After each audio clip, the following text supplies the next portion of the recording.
Everybody, and welcome to another episode of the United States of a Movie podcast. Once again, we're making Monday a fun day because we love to get together and talk movies, but we don't talk movies for no reason. No, we have a purpose here because every week we try to find one movie to define each state in the United States, and this week we head to the state of Missourah. Apparently, is everyone saying Missouri wrong? Is it Missourah? Because if you're from Missouri, you say Missourah. I think you're only allowed to say Missourah if you're from Missouri. Yeah, so that's the rule. It's a legally binding thing. It's this is our word. We can use it. All right, so we're going to the state of Missouri. My name is Ollie Petrescu. I love movies. I used to host a movie show for Cinemax back in Asia, where I used to just make fun of movies, and it was the most fun I could have with my clothes on. So I decided to continue that tradition with this podcast and share in the joy of movies with my great co-host. Let's welcome to the show Ryan. First of all, Ryan Sandler, welcome back to the show, buddy. Hey, hang on, you guys are wearing clothes? I'm Donald Ducking it over here. Yeah, guys, this was a great week where we all picked three perfectly good movies that were equal in every conceivable way. In every way. There definitely wasn't one movie that made me want to give up on movies for the rest of my life. Only one of these movies made you miserable. You've been waiting all week to do that one. I actually just thought of that as you were saying you're miserable. Right off the noggin, I don't believe you. Mm-hmm. But that is so accurate.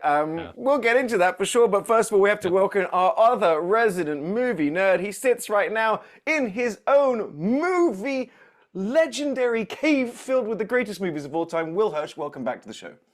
Yep, and the greatest movies of all time, you'll find, does not include one of the movies we're talking about. Well, hang on. I can see the box set. It's right there. It's right there. So, no, I mean, yeah. Just in case you've never listened to this podcast before, the way it works is each of us picks a movie from this particular state. Sometimes it's shot in the state, sometimes it's set in the state, but we then discuss these movies and eventually try to figure out which one best represents the state. Well, I'll tell you what, this week we ended up with a legendary movie from the world of mockumentaries from a very famous director. We've got another movie that was nominated for Oscars, Golden Globes, and then we got Ryan's movie. Ryan, we're not beating around the bush anymore, buddy. We need to get into this. I've been learning all new insults just specifically for this movie. Which movie did you pick? You know, I feel like I had this coming for some time now. After 30 plus episodes, this was, we talk about this happening all the time where we pick a movie which we remember fondly, and then we really, going into it, hope that it holds up. And boy, this one for me did not. I picked the Jim Varney classic from 1991, Ernest Scared Stupid. Oh boy.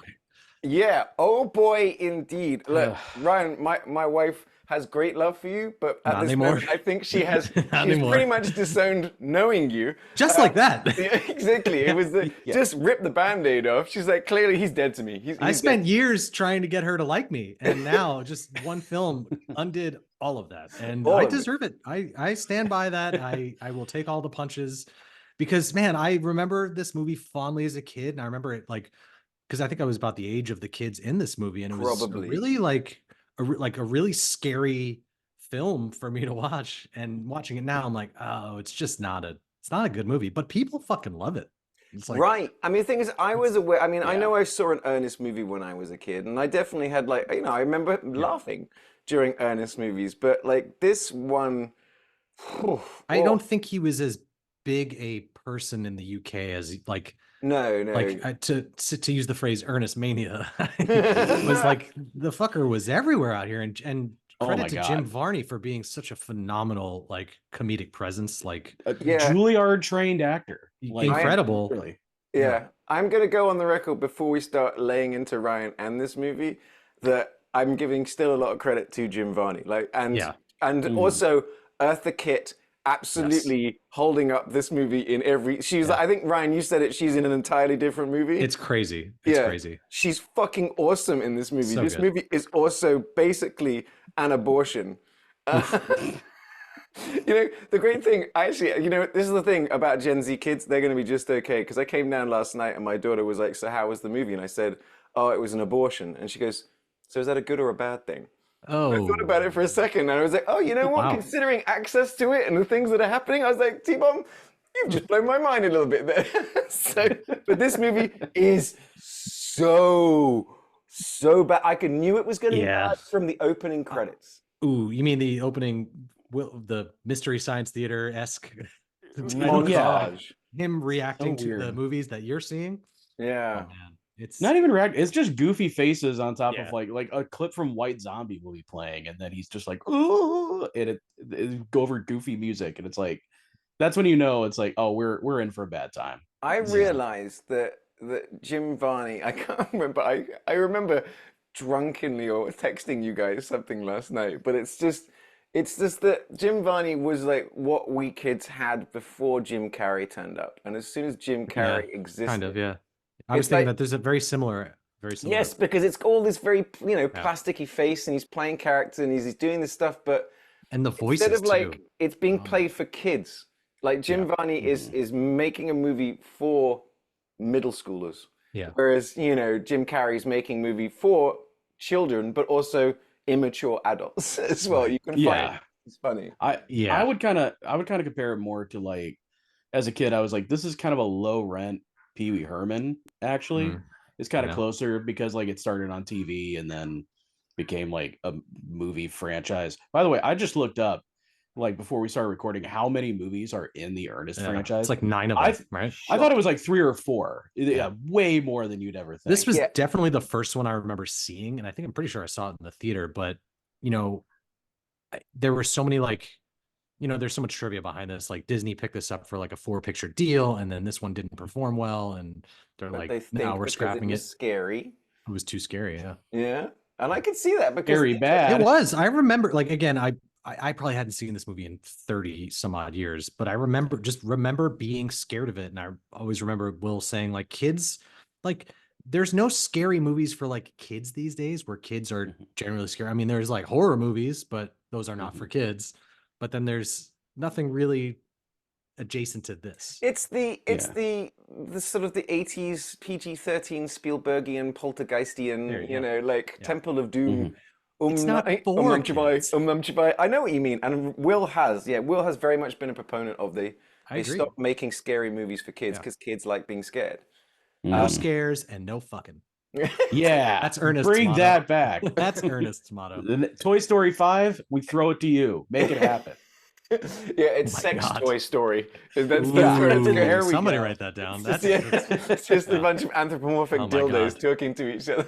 They gotta go There we find go. like a Hitachi Somewhere one. Seth Rogen just woke up from his fucking 10 joint coma and is like, I've got it. I've got it.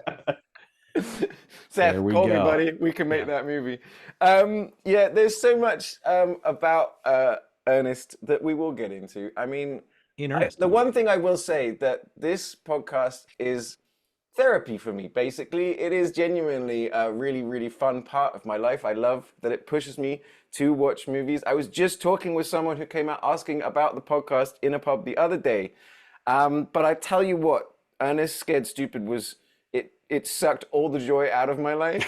And it is no joke, like of all the movies that we have done on this podcast, and we must have done, you know, easily in over 100 now. Oh my God, yeah. It's the only movie I wanted to turn off. I could barely make it through. Yeah. By the end, I'm just sitting there like holding my eyes open because Mrs. is fast asleep, has been for at this point an hour and 10 minutes. And I realize I'm long blinking. I'm like, you know. Yeah.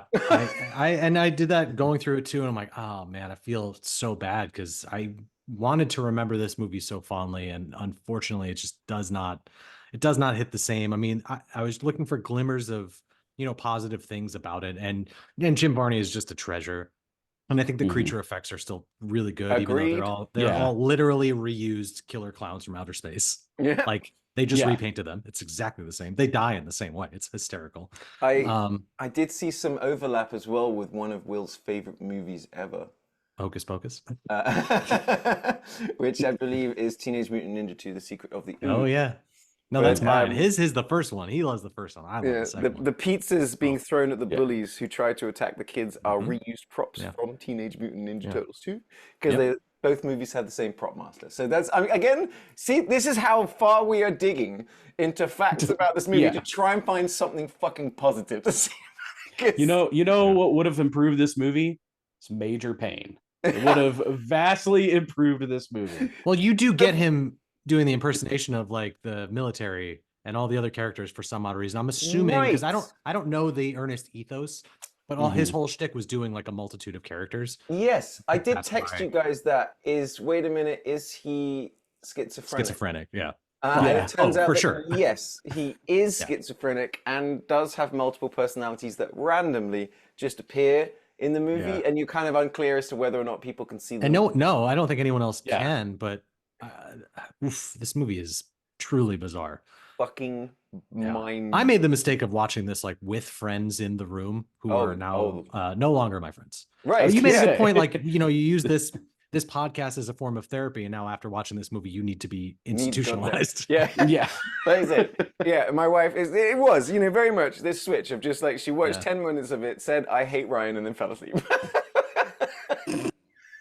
It's just like, Ryan, you did Fair it. response. Fair You did response. And one of my dear friends, friend of the podcast, he and I absolutely loved this movie when we were growing up, and hopefully he'll watch it and have a moment of clarity, so to speak, and be like, oh no, we were wrong this whole time.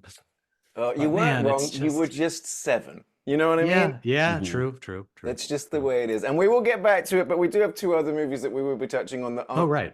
Yeah, honestly, it's just welcome to the Ernest. We're just going to slag off Ernest Yeah. for fucking 2 hours.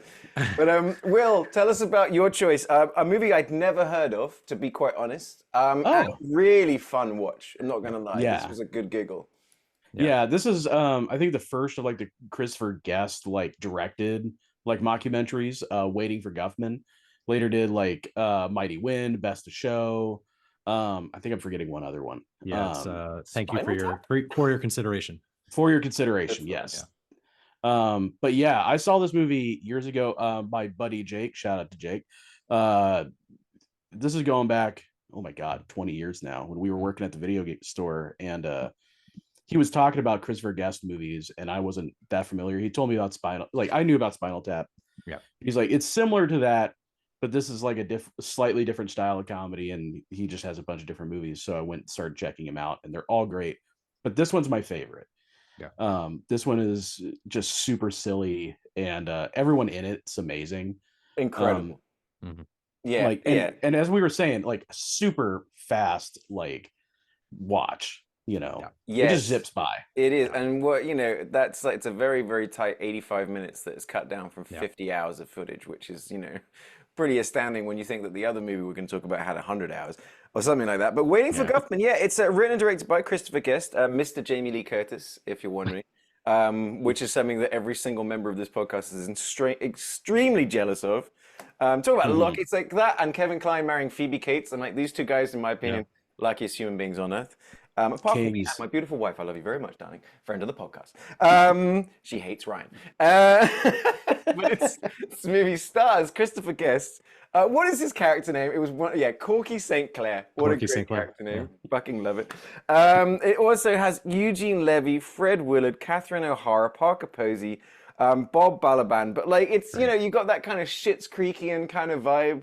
And it's just it feels very Canadian, right? Oh, it does. Yes. And it's so fun because this movie is just like, it is just, you can tell it is, and it is Christopher Guest movie, so that's why, but it is all improvised. With a framework, you know where you're starting, you know where you're going, but in between, you're letting these people, these legends, these absolute legends, Fred Willard, like, there are times, there were moments where I'm just laughing and I didn't realize this. Christopher Guest is like the master of, we always talk about stakes on this podcast, and he's the master of taking something that is so low stakes, but elevating them to this like biblical proportion.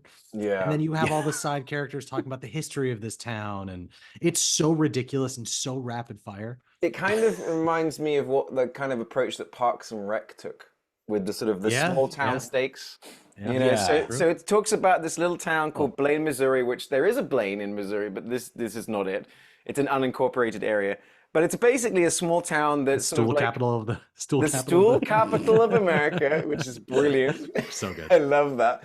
That essentially kind of they're putting on a musical, but this time instead of it being a reimagining of what was it? The Fire movie Backdraft. Oh, Backdraft. Yeah. God, I want to see that so bad. That was so funny. But they're doing sort of like the history of Blaine, Red, White, and Blaine, and again, very, very adjacent to, like I was saying, Parks and Rec, where you've got a guy that tried to get to California and mistakenly thought he smelt salt, and so they settled here. God, and famously, there was like an alien landing before Roswell. Sure. Yeah. And it's like this guy was getting probed by like 8 or 9 different aliens. I mean, not at the same time, but this day, every year, I cannot feel my buttocks. This is just giving you a flavor of what this movie is. And then, so it's all about them putting on this musical and about the idea that someone from Broadway is going to come and watch this musical. But then what's great, I think my favorite part of the movie, really, just thinking about the actors and doing it, is they then go on to perform basically the whole musical in the last 30 minutes of the movie is just the musical. And I loved it. I really did. It's just such a fun watch. It's kind of like the same thing in like A Mighty Wind. It's, you know, this folk music competition that all leads into this, or Best in Show. It all leads into the Best in Show, right? I mean, and I mean, well, Christopher he obviously pioneered the mockumentary as we know it today, which spawned off into The Office and like a Parks and Rec, where, you know, you have these interview bits and all the ongoings of the town, like all the minutia. It's so good. Yeah, and this was kind of like back when the thing I appreciate. Can we turn down the motorcycle? Thanks. Can we? The thing I really appreciate was at the time, the style of documentary that I think everybody kind of knew and was aware of was like the Roger and Me style documentaries, like the Michael Moore style documentaries. And I think that's what I really like about Christopher Guest, is he's like applying the same sort of style of those to, like you said, the lowest stakes, the most ridiculous characters possible. And you get all of the character backstory in these like tiny little throwaway lines that you're just like, what is going on? It was a movie that as soon as I was sort of like, I was halfway through it, but as soon as I was done watching, I'm like, I kind of feel like I have to watch this again. Because it's such a different narrative flow, and because there's so many moments and scenes and just sort of randomness to it, and of course improvise, that there's so many sort of like, I bet it's a very quotable movie, but like I said, for me, I was like, the one I can remember is the probing scene, you know what I mean? Or like David Cross turning up for like absolutely like, and that's it. Yeah, the crossover guy. But like 67 degrees and 70% humidity at all times. There's always a 40% chance of rain. That one spot. It's and I think it's just so, Catherine O'Hara I find to be maybe one of the most watchable human beings. I'm like, and then there's the drunk scene. Catherine O'Hara playing drunk. Yeah, and immediately, of course, Ryan, you sent, which is maybe one of the best examples. Erblinger. Yeah, she's doing a commercial for wine in Schitt's Creek. But Catherine O'Hara, like, she's so good. I think maybe one of like the funniest human beings on the planet, and I think. Oh yeah. Like I think the first thing I remember ever seeing her in was like Beetlejuice, and then Beetlejuice and Home Alone. Right. Yeah, and but her performance in Beetlejuice is so like over the top, and now you go back and watch all of her previous stuff, like any of these Christopher Guest movies, and she's just a fucking beacon of comedy. It's incredible. Yeah, she's just anytime, like, you know, everyone's on screen, I find I'm watching Catherine O'Hara the most. That and I find Eugene Levy as well as a guy who is just like, I would love to actually have dinner with Eugene Levy and just discover who real Eugene Levy is, because he plays the I'm so accidentally hilarious. Incredibly. You know, I mean, just flashback to just American Pie. You know, like him as Jim's dad in American Pie, I can remember the most I've laughed or the most I've cringed in my life is Eugene Levy playing it straight. Yeah. You know, and you're dying laughing at the most embarrassing thing you've ever sort of like watched. And it's like, how that guy, it's not Leslie Neal deadpan. It's like Eugene Levy is his own genre of actor, and I genuinely would love to meet that guy. I think he did a show called Dinner with Eugene Levy, where he would just have dinner with people or eat at places, and he was like, "Yeah, this is food." I would spend the whole time staring at his eyebrows for sure. The guy has one of the best set of eyebrows I've ever seen in my life. Like two caterpillars slowly. Yeah, the leaving only his other face. person I know that has equivalent is Nick Calderon, who I used to host right this minute with. Shout out to Nick's eyebrows. Yeah, iconic eyebrows. Nick's eyebrows are like Will's mustache. Basically Tom Selleck style. Like, no, mate, you got a great mustache. You know, I like it. You could pull it off. But we also have one other movie that I picked because I wanted to watch it again. I've only actually seen it once, and I didn't see it until I was working it right this minute. I think I saw it like. The reason is because I was reading Gillian Flynn books at the time. She had like 4 books out. They were very good. Gillian Flynn writes brilliant characters and takes her whole twist is like, oh, by the way, it's a girl. And it just shows how basically, you know, a male-dominated misogynistic society is like, no, she just writes broken women. But if you made this character a man, you wouldn't even go, wow, what a great character. You'd just be like, oh. But I didn't read Gone Girl because I knew Fincher was making the movie. And it's like, it's one of those few times that you hear, if it's Fincher's name, all right, I'm not reading the book. I'm going to watch the movie first because I want to be surprised. And I was surprised again about how good this movie is. I picked 2014's Gone Girl.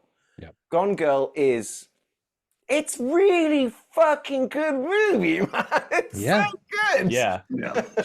Shocker, Fincher is great at making movies. Yeah. Like this movie is fantastic. He really is. It stars Ben Affleck, Rosamund Pike, though.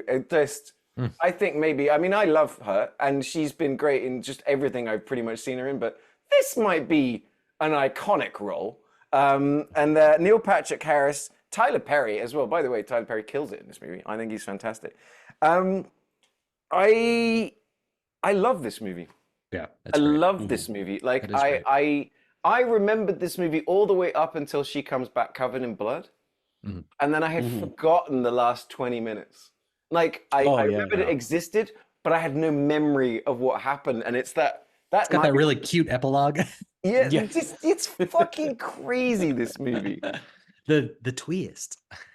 And this was also the first time that I saw Ben Affleck's massive penis as well. Like that dude is dripping in hog. Yeah. God bless. God bless. And considering how much CGI Fincher uses and how many takes he has to get, like how long do you think that dick is? Let me do the math real quick. The CGI dick. Carry the one, yeah. All we're saying is, J-Lo, you're a lucky woman. I think, you know, and we're not sponsored, but I think it's because of Dunkin' Donuts, which is why you have that much Dunkin'. It just naturally happens. Yeah. He Dunkin'. Yeah. How many donuts can he fit on that thing? It's a baker's dozen, clearly.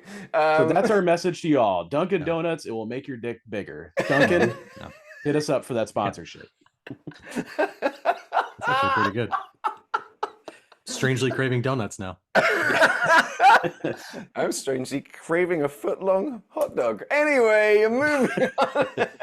We'll come back to Ben Affleck's massive penis later on in the show. It's a new segment we're going to do every episode.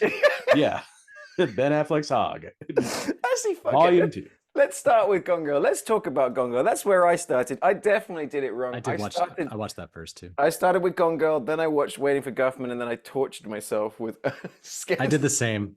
I watched Gone Girl and Guffman back to back, which was I was like, yeah, I was because Gone Girl is a 2.5-hour movie that sort of zips by. It's like paced so well. Yeah. And then Waiting for Guffman, like you said, feels like a 30-minute episode of something.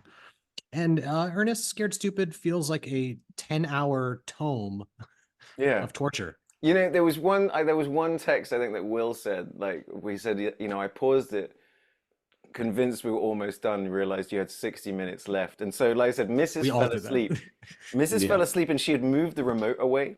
And so were I to move, I would have woke Mrs. up. But I really, I wanted to get the remote, but then I realized I was scared to press pause just in case it said there was still 60 minutes left. So I watched the whole Yeah. movie begging that there was only 5 minutes left, and then suddenly there were 50 trolls, and then Yeah. suddenly there's just the super troll. I go, this movie's never going to end, is it? It did feel like about 4 hours long. It did. I think it's the first time I think one of us we all paused it at one point to see like how much longer is this? Please Yeah. tell And me. I'd seen this movie a number of times. But anyway, so Gone Girl is a movie that is Yeah. good.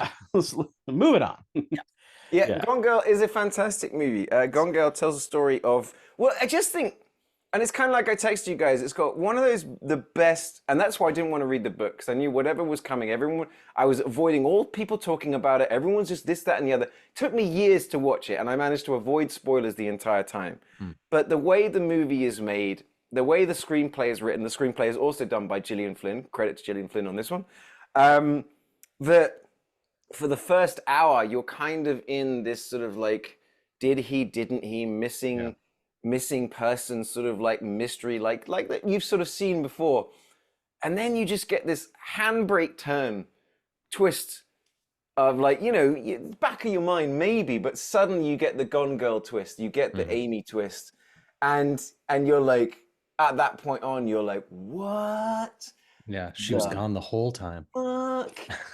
But you get that credit to Ben Affleck playing that aloof thing so well that you're really unsure. Even watching it again, knowing what happened, Yeah. like watching his performance, I'm like, wow, you really don't know whether or not he did something or he's capable of doing something because all of this shit is going on and no one really trusts him, and he won't flat out say he's like, I didn't do it. Right, but we're being told the like- story by an unreliable narrator who's written, a fake sort of like, so it's almost to the point of like, this is like my question is that when you watch the movie, there's a bit in the movie where he pushes her, Yeah. right? And we see him push her, but then he says, I never did that. And it's in the diary. Did that actually happen or not? That's your perspective.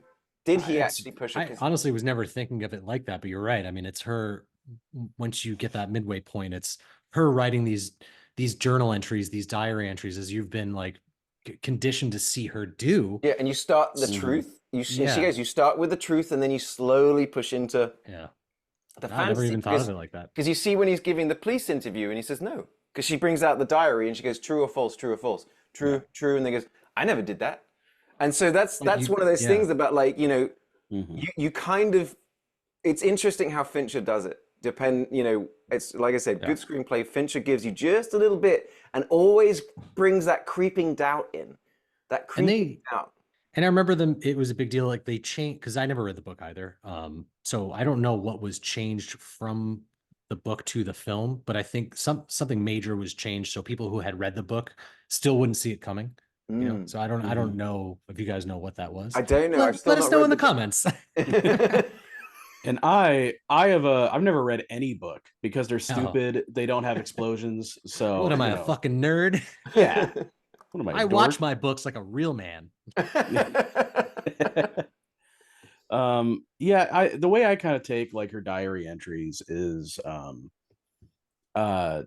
if it's coming from like her diary entries, you can't trust it. There might be a kernel of truth, to any of them, like start like just enough to like I don't know, convince somebody it's real. Like maybe he didn't shove her, but maybe he was like aggressive enough to her at one point, and just leaving just enough so that you can't verify one way or another. Like the way she lies is like really interesting, and like she doesn't make these like super gross exaggerations. It's always just enough like info that she gives that it's plausible. Well, that's that thing they say that I guess it's, you see it in movies when it comes to spies or anything else. It's like, if you're going to lie, do it, sprinkle in the truth. Because it makes the lie easier to sell, easier to remember, that kind of thing. If you're going to do it. Do you think then that she was embellishing just how big Emily Ratajkowski's tits were? Is that what you're saying? That is what I'm saying. Yeah. I love the story behind Let's get into it. Yeah. But it's the story of like, that was like Ben Affleck's personal recommendation for the character to Fincher.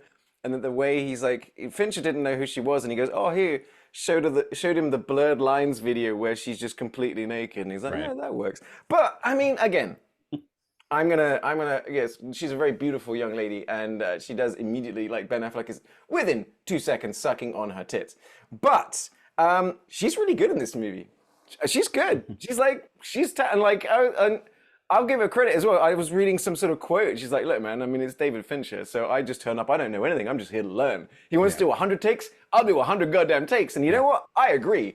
Because if I got the chance to do, I'll let Ben Affleck suck on my tits in a David Fincher movie. I was say, if you had the chance to film 100 takes of her completely naked, you're gonna take that. You're gonna take those chances. You want Ben Affleck's like, can we just do? Can we go again on that one? Can we just? I'm not sure I was fully in character this time. But no, she's great. This time I'll do it in the Batman mask. Yeah. Well, actually, they do point out that if you notice in the movie, he does get kind of swole. There are scenes where he's definitely bigger because he had been cast as Batman, so he's getting swole as the movie's kind of going on. You really see it in his dick. Yeah. The bat hog.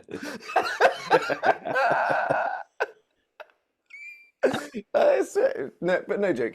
It's a massive penis. But no, like this movie though, like so for those that don't know, right? So we've kind of been talking about it, but hashtag spoiler alert. But Mrs. goes missing. Everyone's investigating. You find out an hour in that actually Amy is kind of like, I don't know, a rich white girl sociopath of a kind, who has, it's kind of almost like her life has been lived because her parents write these books called Amazing Amy, these children's books, but whatever like real Amy didn't do, Amazing Amy does do.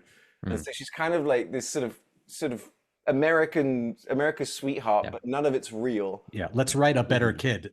Yeah. Everything, exactly. Yeah. I still like, that's why I think I need to watch this movie a million more times and read the book and stuff like that. But it's to kind of like, she's great. She's fascinating as a character because she, it's really well edited and well directed that we go in a linear fashion up until the hour mark.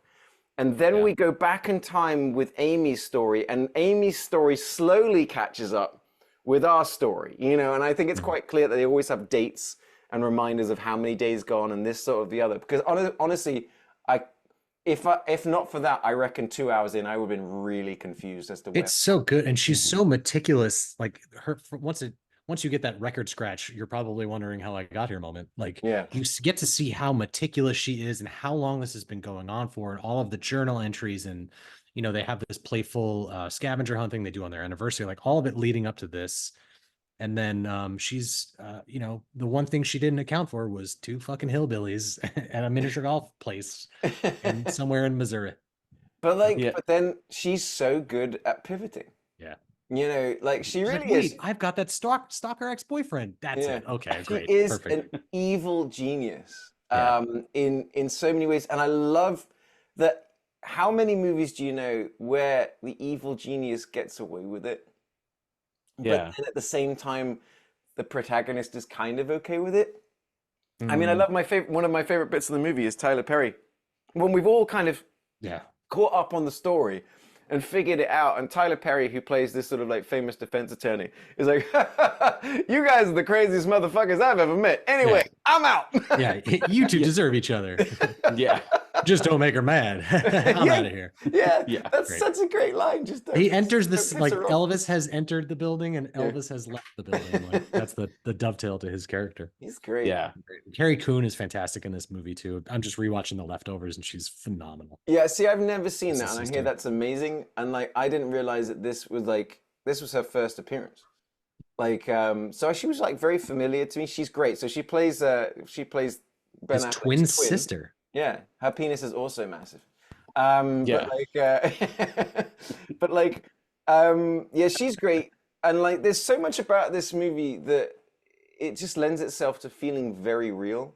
Like, for example, the bar that they built that bar, and in fact, that bar stayed open for a number of years. It is now shut, but as a fully functioning bar kind of thing. In fact, like, and then I also you get into the reading about it, and it's because Gillian Flynn, when she wrote the book, she pictured this particular town in Missouri, and this is where they went. They went to that same area. They shoot the whole movie in that same area, in that same town, doing that same thing. And it's like, it's just This movie's so good. Yeah. It's just, I was watching it. And you do that thing with sometime after any Fincher movie has come out, you go on YouTube and you watch, like, you'll see the visual effects breakdowns. You're like, what visual effects were in this movie? And then you see it and you're like, wow, he's just a master of having these like little subtleties here and there to enhance certain things, like the golf ball, the miniature golf ball, for example, right? I think that was one, and or the riverboat, and just like little things that, compared to say like a blockbuster Marvel movie where it's 700 CGI shots. I would love to. I've never actually watched those, and like sometimes it's like part of me is like, because I don't want to know. But people have talked a lot about how like he will digitally tweak almost every goddamn shot. Yeah. You know. Yeah, didn't we talk about it before? It was like, yeah, that's right. In Gone right? Girl, they removed like, yes, she's wearing a wig or something like that, and so he's digitally removing. That being said, there is one thing that I remember stuck out glaringly to me the first time I watched it. I watched it just again. One thing. Just okay, okay. It was actually Ben Affleck himself as completely CGI. Yeah, we're not they photoshopped him onto the penis. Yeah, it was like a matte painting. Yeah, for once, like, see, J-Lo was in the movie Anaconda. It's no wonder that she ended up marrying Ben Affleck. She certainly has a type. But no, it's one of those sort of like little things that you have in the movie is that as soon as she's kind of like freed from this sort of like for her, that prison that she's been living in, and she's just eating chips and drinking Coke and like, you know, eating junk food and stuff, and they kind of like play off the idea that she's put on a little bit of weight in the movie. I don't know if you guys noticed, but it's, for me, I can't stop noticing it. She's clearly doing the Godfather trick. She's got cotton balls in her cheeks. Oh. So you notice her, like, her face is a little bit fuller, but when she's talking, you can kind of just tell that she's got these things in her cheek. It's 100% what they're doing, because it's like, we need to make Rosamund Pike look a bit bigger, but she's also in incredible shape. So they've got a little bit of like a thing to give her a teeny tiny little belly because she's in incredible shape. Well, and that's where she's keeping the money, the fanny pack, right? Yes. And then, like, you know, they get her to, she dyes her eyebrows and dyes her hair and stuff like that. It's a funny kind of like time passage montage, because like it happens, it's like, what, 3 or 4 minutes where she's driving and she's just crushing cheeseburgers and Diet Coke and chips, and like, how long, like, how much weight is she? I thought she was like trying to put weight on to, right. It's twofold. You know, she's been living this fake life for so long that she's just like, fuck it, I'm gonna eat whatever the hell I want because I don't need to maintain this anymore to keep my husband happy. But she's like, or she's trying to put on weight to disguise herself, which, you know, because she cuts her hair and colors it and everything. And how much weight was she expecting to gain? Within 4 days, they've already got her putting cotton wool in her mouth. And it seems like maybe she was pregnant during filming, and they were trying to cover it up that way too. Maybe, I don't know. But then, like, I love how it sort of comes back, and it's getting like, because Neil Patrick Harris is this kind of stealth character that just when he finally shows up, he plays a really good creep. Yeah, you know, and it's that, I think one of my favorite little sort of moments of his is where he's like, you know, he's giving her hair dye and nice clothes, tells her that there's a gym upstairs. Once you start looking like yourself, you're going to feel like yourself. And that little bit where he takes away her dessert, it's that kind of psycho controlling behavior that this psycho has no idea that the psycho he's with is even more of They're trying to out-psycho each other. Yeah. Great. Everyone is in this movie. This movie's like a real psychological thriller.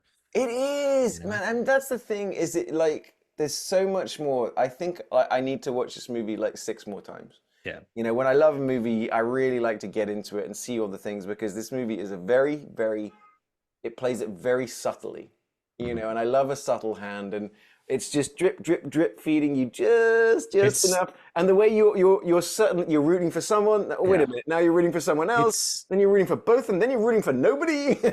It's so refreshing to get to see a movie where it doesn't treat the audience like an idiot, you know, like for certain things. Like, I think I just finished whatever the season of True Detective was, and getting through that, I'm like, towards the end, it was just kind of a slap in the face, where I felt like I was just treated like I'm dumb, and I guess I am for watching it.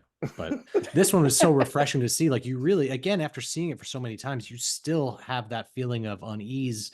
You still somehow don't know where it's going to go, even though you do, but you're picking up on all this subtle nuance, all these things that these characters are saying. Like, you know, you get the dynamic between the police detective and her young partner, famously from, I think, Searching for Bobby Fischer, right? No, he's the kid from like Oh no, I'm sorry. That's it. Always famous. Almost famous. Almost famous. Yeah, he was almost famous.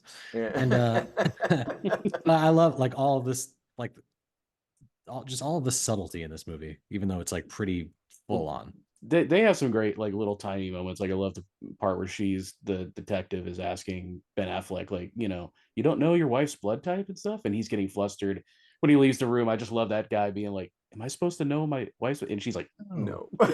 Like, I love stuff like that. Yeah, I was trying to figure out Mrs.'s blood type, and I was like, I bet she knows mine. Yeah, I don't even know what my blood type is. I know what mine is fucking now. Badass.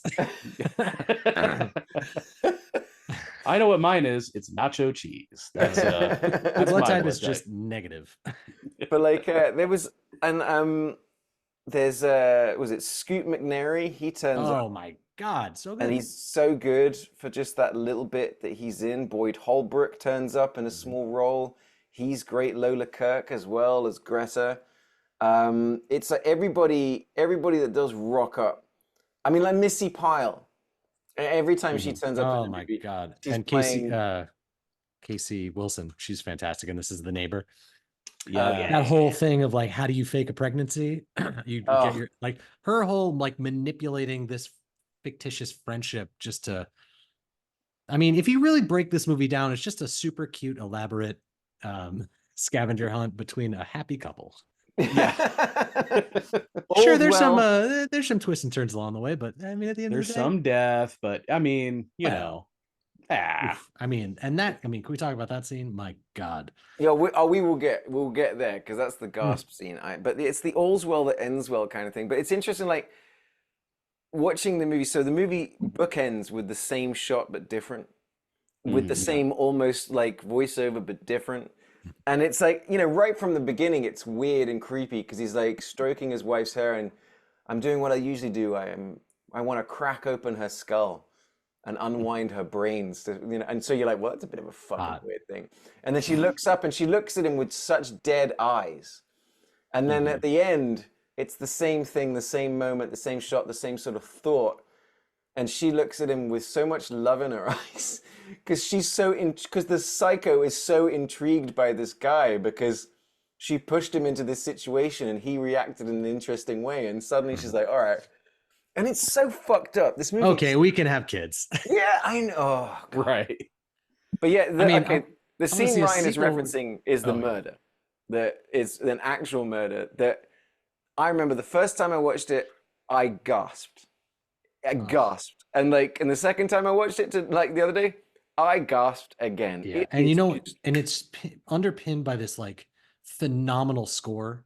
You're Trent Reznor and Atticus Ross doing this score and this like drolling like hum, and it just like builds, and the way it's shot and cut and edited, it's fucking phenomenal. I mean, and it really does. You're just like, oh shit, because she waits for that perfect moment. Yeah. And then the moment of nut. And then she just slashes his throat. So Neil Patrick Harris at this time, who is like, and again, they've cleverly, like, he's not a good guy. From Harold and Kumar, sure. Yeah, from Harold and Kumar. He's not a good guy. In this character, you don't like him. And so it's kind of weird how this character that's obviously a psycho being Amy, we've also kind of got this grudging respect for. But also, like, we're terrified of her. She is terrifying. But then, just casually, cold-bloodedly murders this guy.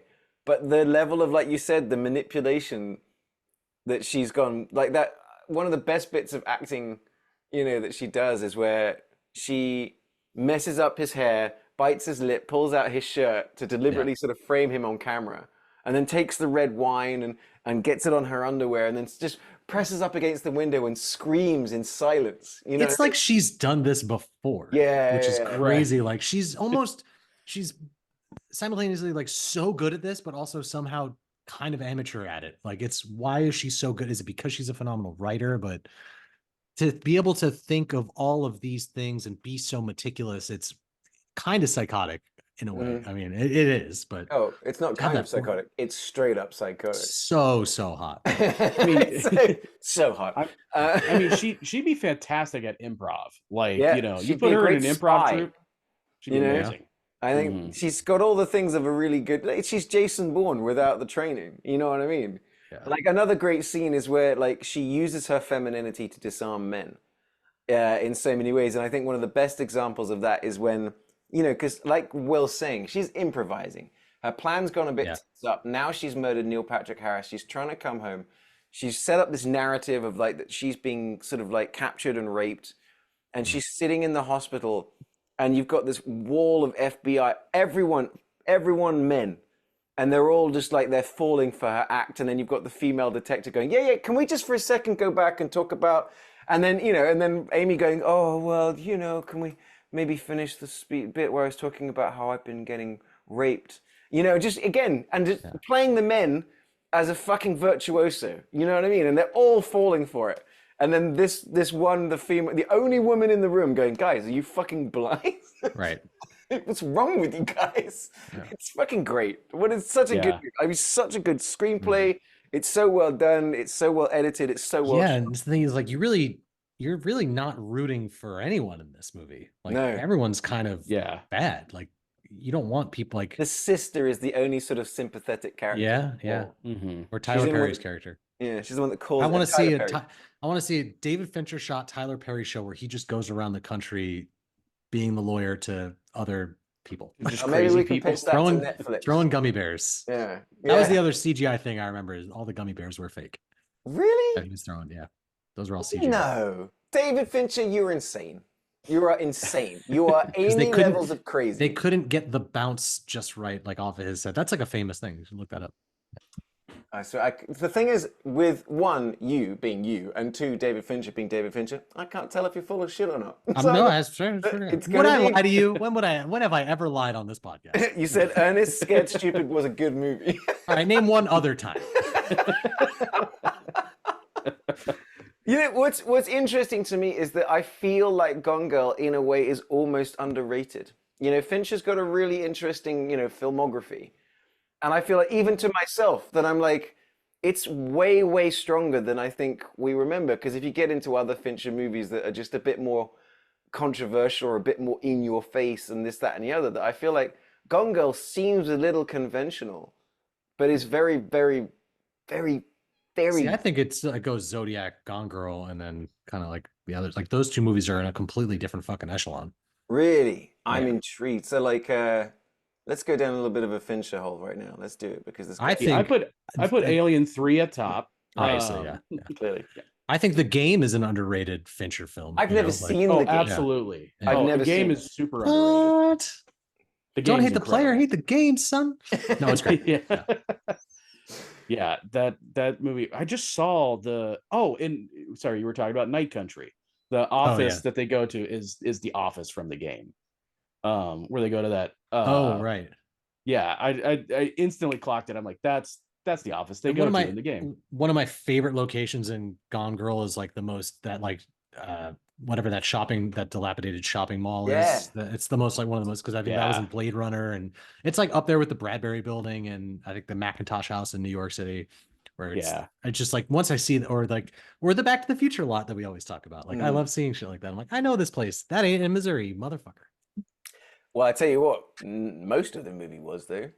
Most of the movie is shot on location. I think one of my favorite lines of the movie is Amy's mum, who is a bit of a dick, let's be honest. And they're looking for Amy while she's missing, and she goes, smells like shit. shit. This place smells of human feces. Or this entire place smells of feces. After Ben Affleck is like run to her. Yeah. And that's another thing. Like, all of these seeds are being planted that he's like a bad guy. And like the scene where I think it's when she's first announced missing, and maybe it's the second or third time, like he's going to help out, and he's helping the poor man with the donuts, and he walks out, and the woman comes up to him. She's like, I'm gonna bake you a casserole, and like takes the photo. You're like, he's so fucked.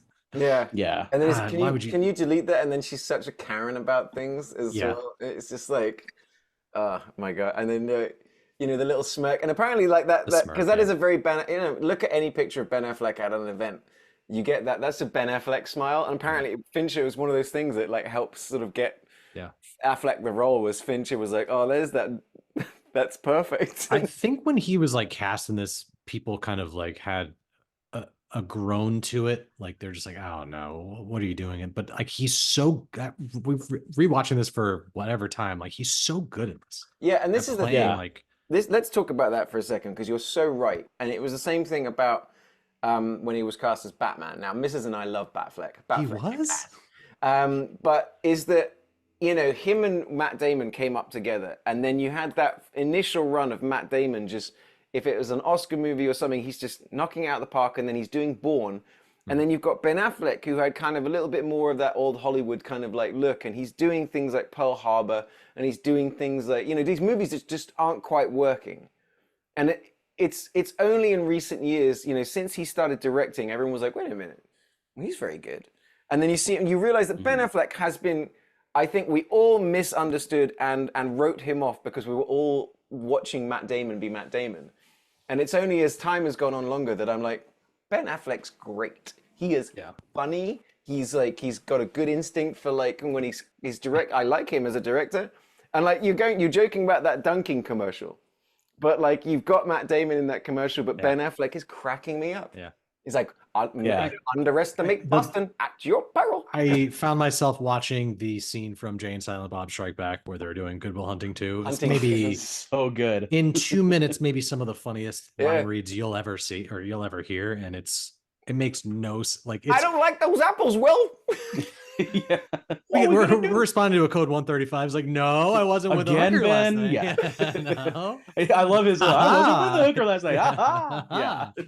That's what I mean. Ben Affleck is very, very funny. Quite very the chameleon. Yes. Yeah. So yeah, I mean because you're right, because there was that time of around this time, the 2012, 2013, but there'll be a groan with, really, Ben Affleck? Stop. It's like Fetch. Stop trying to make Ben Affleck happen. It's not going to happen.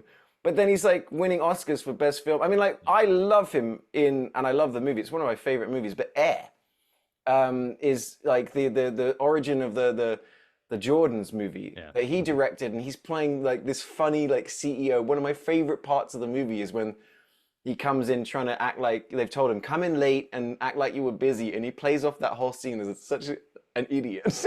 You're just like, I gotta give the guy credit, man. I love him in like action movies too. You get him in the Give Me the Accountant 2. They are giving you The Accountant 2.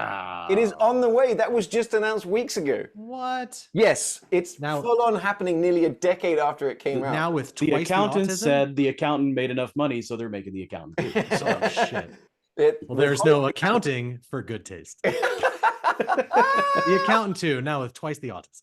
That's real. That's what, like, confirmation. There you go. That movie January rules. 28th. I stand by that. What? Ben Affleck and John Bernthal returning. The filming is scheduled for 2024. To account to tent. You and your goddamn sequels. You get it every goddamn time. Every time. Yeah. Every. That one I've thought about all week. It's like, how am I going to get this Accountant 2 joke in here? I've got to work it in. Too good. I've always enjoyed Ben Affleck. Like I've never was on the Affleck A train. And even in movies that I don't really care for, like I don't like the Batman Superman movies. I think they're awful. But when they announced like the casting of him, I was like, no, that's mine. I think he's perfect. Like I'm also on record as saying I don't think they've ever cast a bad Batman. Yeah, I think we're at the point in our like, lives I'm totally too, on board. Our expectations are like they'll make it work. Like they're not going to just. They're not casting like Rowan Atkinson's Mr. Bean as Batman. Like they'll do the work and find someone good. Like I felt the same way with Robert Pattinson. Like, yeah, fine. Yeah. I mean, when I heard that, especially after Batfleck, like, you know, again, there was the initial reaction, and it's the same. Like Will and I said this about like the same thing about Avatar 2. Every time James Cameron's making a movie, everyone comes out and says all this bullshit, and like we're like going, have you seen his filmography? It's gonna be great. Like, shut up. You know, just trust the guy. At this point, Have you seen Piranha 3D? He did Piranha too. That was it. Sorry. But like, but yeah, it's the same thing with Robert Pattinson. I go, well, it's gonna work. You know, yeah. I trusted that director. Superman, sure, same thing. Like, they'll figure it out. Mrs. is worried, not worried, but there's that new James Gunn Superman that's shooting right now. But Mrs. feels like Henry Cavill and Batfleck never got their due. No. Like, we never got, you know, we should have had a second Man of Steel, and we could have just had Superman having a good time, and we should have got a Ben Affleck Batfleck movie, just standalone. I firmly I agree. Was supposed to happen with the Matt Reeves one, like, and then they kind of pivoted and changed it all up, or There was I it think was just Affleck was chaos. supposed to write. Yeah, I think Affleck was supposed to write and direct a Batman. And but then nope, we got 2 fucking Aquaman. woo! Still never seen him. First one is the first one is outrageous fun. Will it is a I've heard it's good. You watch that movie and you go, everything you are telling me and everything I'm seeing, none of this should work. Why is this movie working? I don't understand it, but the first Aquaman movie is really, really fun. And that's all I will say. It is, you should watch it. It's a good movie. I've heard I need to check it out. But yeah, I agree to the point like where I'm like, I think Henry Cavill and Ben Affleck were well cast in their roles. I just don't think they were given good material. I actually don't have a problem with any of the casting in any of those movies. It's just literally, I think the stories are bad, and I think Zack Snyder's focus is elsewhere, like other than story. I just think Zack Snyder's really good at making 4-hour-long movies. They just don't work when they're cut down to 2 hours. Just give the guy 4 hours and it works for me. I don't because the movie. I don't think needs to any be length longer. of time helps Zack Snyder. But it's a shame for Henry Cavill too. Like his whole career, like that guy needs some wins. Like, I mean, he's been in some great stuff, but he's got his Warhammer. So Henry Cavill is. So does Ben Affleck.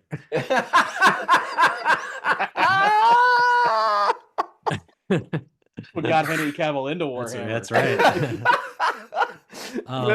But no, like, you know, we had the Witcher thing kind of fell through, which is so unfortunate because I think he's a phenomenal Geralt and thought he was great. And yeah, he's got Warhammer, but unless you know about that, I think, look, unless you're a nerd. Fucking nerd. Yeah. I trust because that guy cares about that so much. He's on a producer. I think Amazon's paying for that one. I'm like, dude, you know what, buddy? Just do you. I love that guy. Henry Cavill.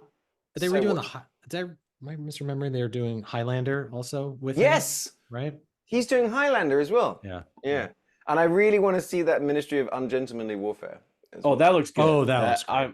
I'm stoked for that one. Yeah. I watched that trailer again just because it's maybe the best trailer of a team being assembled I have ever seen. It's the only way Ryan can come when he masturbates.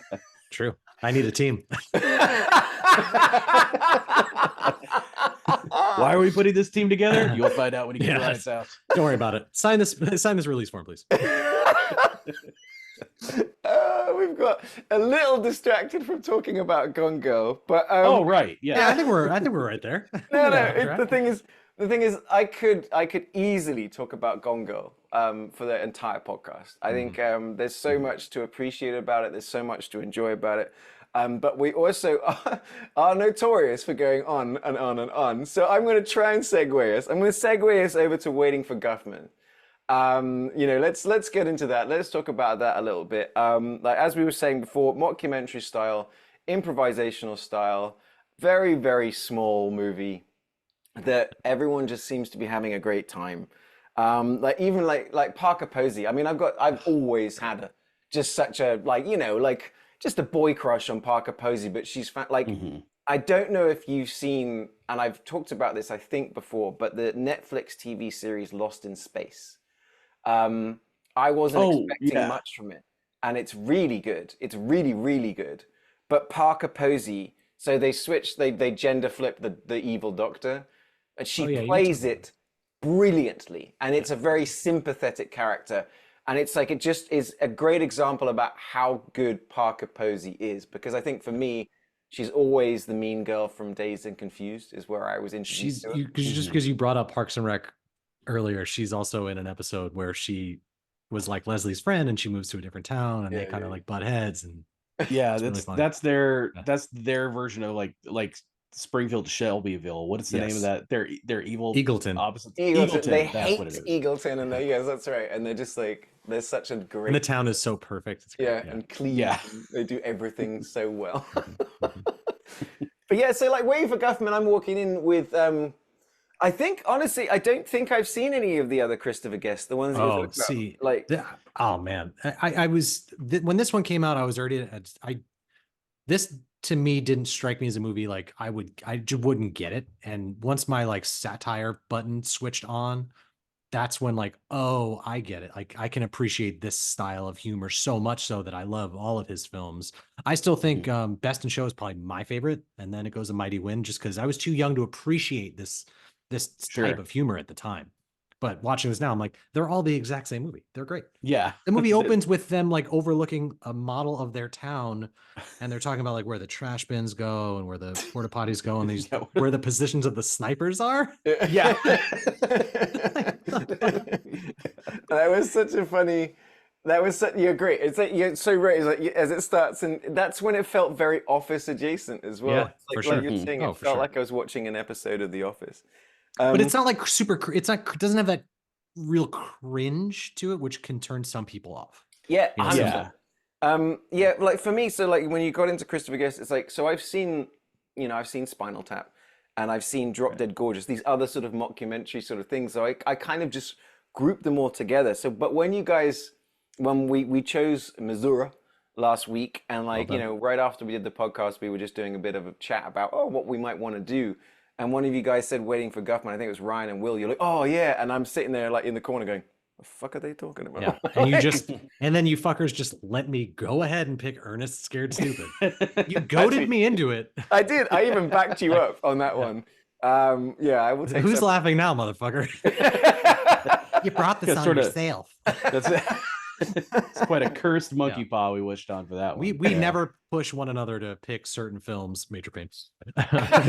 Yeah, but this is one I truly regret. But we'll get into it. Yeah, we will. We'll save the best for save the worst for last. But yeah, like you were saying, so Waiting for Guffman, it tells the story of Corky St. Clair. And he's been back in the day, he was off Broadway, as he puts it. But it's like, he's the sort of, we're in this teeny tiny little town in Missouri, and he's the only person who's just got even the slightest bit of just, pizzazz.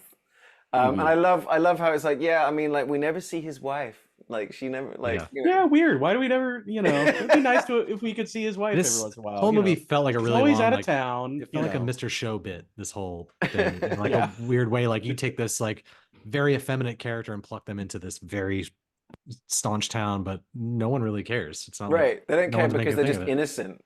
Yeah. It's life is simple. The one guy who wanted to cast for it, but he couldn't get off of work because he's also the pharmacist, and he's like, well, he's like, that's show business. Yeah, and he's like, fawning over him. It's like exactly. He's like, we could only do the auditions today, and so I'm not allowed in. It's just kind of like there's definitely a backstory or something that's been cut out about how Corky just hates that guy, which is how much that guy loves Corky. Yeah, and it's funny how it's just you're just left to infer, which is really fun. Fred Willard and Catherine O'Hara as like the. They do all the plays. He's like, I just, one day I knew I wanted to be somebody and do something. And it's like, and we're very international. We're the tourists. They're tourist agents or the travel agents, but they've never left town. And then Catherine O'Hara is like, well, we did leave once. And he goes, well, yeah, for a very minor surgery. Tell him why you went to Jefferson City. Doesn't matter. Speaking of Ben Affleck, don't come up. Yeah. Later on, it turns out, Fred Willard had to go get a penis reduction surgery. Okay, so maybe there is a bit of cringe to this. That dinner scene at the Chinese restaurant is my favorite part about that though is not only was it a penis reduction surgery, but he also was not circumcised as well. So she just like tacked that on. Yeah. What's it like being with the circumcised? We're not supposed to bring the Jew thing into it. But I'm like, that whole scene was just Catherine O'Hara just on fire. Eugene Levy just like, oh wow, and you have Eugene Levy with the most insane Coke bottle glasses you've ever seen, which I think end up coming back in. He's wearing those in something else. He's wearing them ridiculous. In so many of his movies. They work. The giant glasses really do. Hilarious. Mm-hmm. The bit where he takes off his glasses for the first time and he's got the lazy eye, I burst out laughing. That's great. I would love to see Eugene Levy. Like, I think, I always think like comedy is the best version of comedy is taking somebody who doesn't belong in another type of story. So I've always thought like if you did Predator, but it's Eugene Levy, like as like this character, like in a Predator movie, would be the funniest movie like ever made. Like, see what you're describing is all of the Ernest movies. Well, so this one would be good. So yeah, the way it was, we were saying that the general plot is that they're putting on their annual musical, local Amdram performance. But there's a lot of excitement because it's that Red, White, and Blaine. They're telling the story about how Blaine became the stool capital of the world. Such a fun. It's such a Hilarious. just such a great little setup for that joke. That it's like, It's famously a president came through and we gave him this footstool and it became super popular and that's became our industry and we became the stool capital of America. a And you're like, joke that is telegrammed like a mile away I and Right, know. still yes. lands. Like I knew it was coming and it still cracked me up. Like, Yeah, because you see it like on the banner. Yeah. It's like it's fucking good. Yeah. So good. like apparently they wanted to have a banner saying that like in the town, so this was actually shot in Texas. Funny enough, as soon as the movie started and it shows the courthouse, I'm so like, again, if you listen to the podcast and don't know this, I live in Texas. I was arraigned there. Yeah, and for a decent exposure. But just that's what a lot of towns in Texas look like. As soon as I saw it, I was like, oh, Yeah. I know this is in Texas. This is the way, because the city centers, well, I say city centers, the town centers of all these little towns around Texas. You come into the middle, there's always a courthouse that looks just like that, and you've got a square that goes around it. But I did notice, I don't know if you did, but Gone Girl and this movie start in the same way. It's just shots of small town. So it's like the whole like first 2 minutes are just kind of like stuff is happening, but you're being given establishing shots, which is just some random. By the way, Ernest did not do that. Yeah, but it clearly said at the beginning, somewhere Missouri. So fuck you. I still got a dog in this fight, baby. Well, okay. Well, I've got What a hot sickly dog it is. Still a dog. 3-legged. Tumors everywhere. On death's door. Yeah. 2 noses. 2 noses. Man. But yeah, I mean, the thing is that there's so little actual plot to this movie. It's just scenes, but it doesn't feel like sketches. You know what I mean? It's like he really is very, very, very good at the sort of the mockumentary thing of just letting talented people be talented, throwing them into a situation and go, guys, let's just run with it. Put the camera over there. Let's see what we catch. And I think, I think something like this, you've got to give credit to. It's all the post-production. It's the edit. This is a movie that gets built after, and the fact that it works. The fact that they were able to cut it down to a zippy 82 minutes, like we were saying, is like, I think part of give this thing an Oscar. You know what I mean? Right. I mean, I wouldn't even know where to begin shooting a movie like this. You know what I mean? Well, Yeah. It's one of those, you just got to tell the editor ahead of time, like, I'm going to give you 5 million hours worth of footage. Yeah. And we're going to have to find like the moments and stuff, that's in there. And there has to be some parts that are written out though, because when they get to the actual play itself, right. And they're performing that. I mean, I don't know if I don't know if you remember this, but when I would write the stories on the RTM website, occasionally I would slip in the joke of, oh, I didn't see you there. Well, why don't you pull up a chair? Like, I just always thought that was such like the funniest, lamest way to start like any like biography type show or like history of the town type show. It's great. It struck me as just so funny. What? I didn't see you there. I sneak that in anywhere I can all the time. I think much like also like even how Curb Your Enthusiasm is shot, because that's all, there's just a rough outline of these are the shots we need to get, and then just let the players fucking play, and it is all in the edit, like miraculously cutting a conversation together that works where these talking heads it's really, really good. And I love all of his movies. I mean, you get like the main players, but you get the bureaucracy behind it. It's like the guys running the show or running the town or working at the events or whatever. And like really, where he goes to the town like council to like ask for the budget. For it is like Oh my Oh. God, he says $100,000, and I remember seeing that the first time, just losing it. Like, it's such a But for a funny, brief minute, I thought they were like, "Yeah, no problem. Here you go." right? He's like, "Well, we know Yeah, because we got to run the pool, and that's like our whole budget for the year." yeah, yeah. How little money the town actually has. Just, Yeah. I need $100,000. Well, like, actually, funny, Oh, like, oh, so you're Will, serious? I'm Yeah, like, I'm getting into some of the sort of the behind the scenes stuff here, and it's like, so you're correct in saying is that the only parts actually scripted were the lines in the musical Red, White, and Blaine. But the bit where you're watching everybody, so everyone's auditioning at the school. And I love how we never yeah, see the belly dancer who's either setting up or is it like, and yeah. Eugene Levy like trying to look down her like Yeah. top and stuff. It's so fucking funny. Not even subtle about it. Just It's so funny. But the musical auditions were the actors' first public performances of their respective audition pieces, which I think that's great because it feels so real. It's like Yeah. so yeah. you've got Fred Willard and Catherine O'Hara. I mean, like if I was in the room as crew, how I wouldn't be laughing. And then Parker Posey's one as well, Oh just my so God, so so troubling. suggestive about just like I want to be teacher's pet, and then Oh man. finishes with this How old split. is she supposed to be in this movie? Is what I I'd was thinking. say. She's supposed to be like 17. Like it's so So creepy, yeah, The way but she talks so about hot. like the way she talks about like Dairy Queen, she's always just like riffing on Dairy Queen and Yeah, we got the blizzards, and you can come in and yeah. get a Coke. Like, yeah. She's explaining like why people come to the Dairy Queen. It's just There's a shot later where she's just at a barbecue grilling one chicken wing. it's just she's just fanning it. Yeah. It's And just she's talking about like the throwaway line. She's in another Dairy Queen. She's like, "Well, yeah, I guess my dad got out of prison." Like, that's what I'm saying. Like, you unravel so much in these talking head pieces that you're just like, these characters have these rich backstories that they're just unraveled through weird dialogue.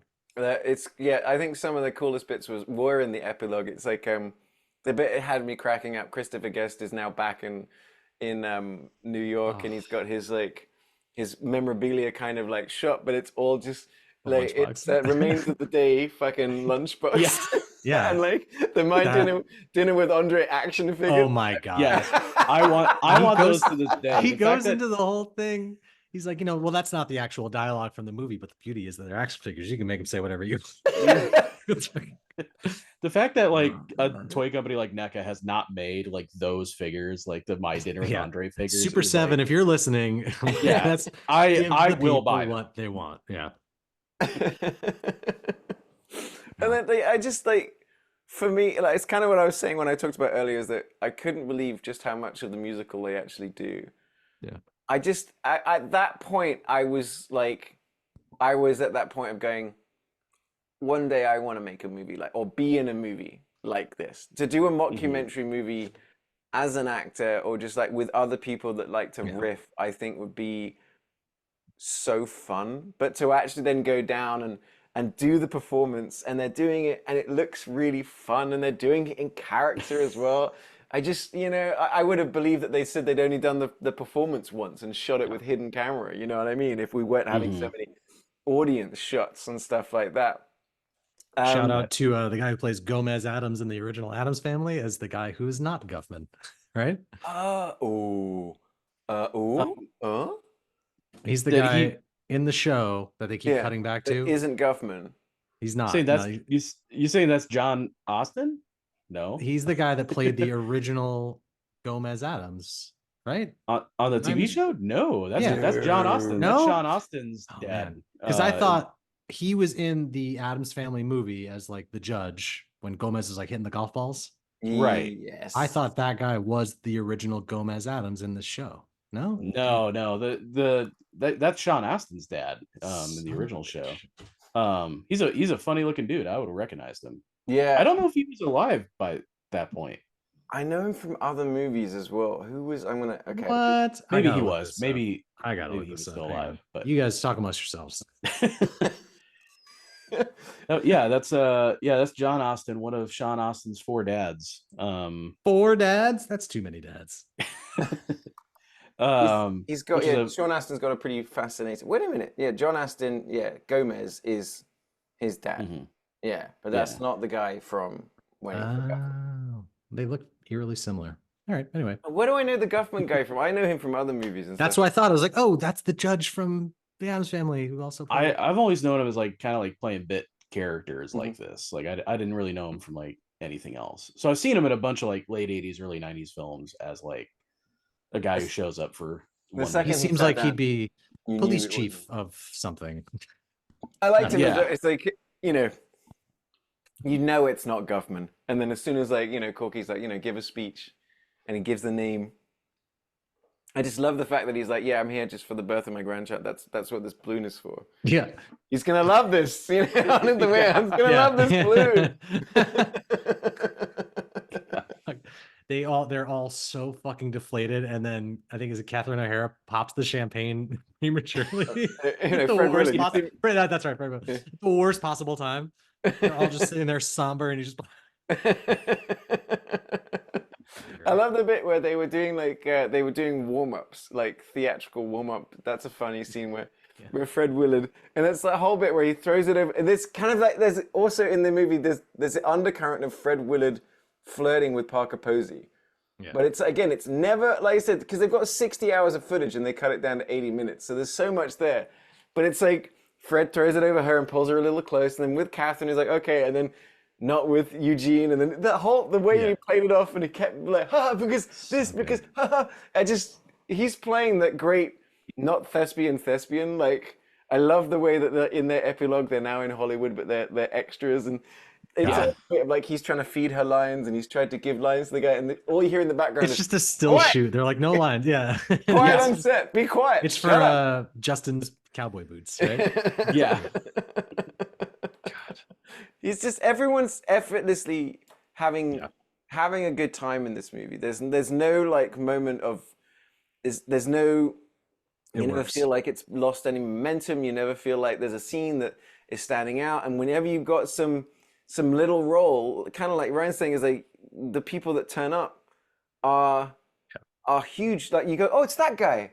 It's that guy every from Christopher that Guest movie. It's like this. Yeah. From this and the next like 4 films are structurally exactly the same, and so is the cast. He just kind of shuffles them around. So like the next one, it's Eugene Levy and Catherine O'Hara are a couple, and then it's just the fact that you hadn't seen the others.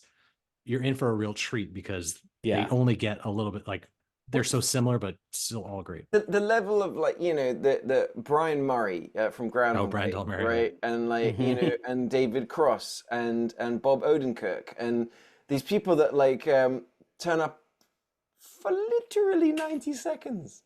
It's just like, and then just nail this moment, make you laugh, and then just you move on with the movie. That you're like, that's how I think Christopher Guest. I guess maybe it's that legend that everyone's like, well, Jamie Lee Curtis married him, so he must be cool. Was he a writer on? Was he a writer on SNL or no? Christopher Guest, I don't think. Seems like he would be because you mentioned Bob Odenkirk. I know he's British, isn't he? Guest holds a hereditary British peerage and is as the 5th Baron Hayden Guest, and has publicly expressed a desire to see the House of Lords reformed. Okay, fascinating. But yeah, he's like, I don't think anything about SNL. National Lampoon Radio Hour featured alongside Chevy Chase and John Belushi in the off-Broadway review, National Lampoon's Lemmings. So he's got a bit of a National Lampoon kind of thing. That probably tracks then for like why he's like then in Spinal Tap and stuff, because National Lampoon's was like pretty huge at that time. Yeah.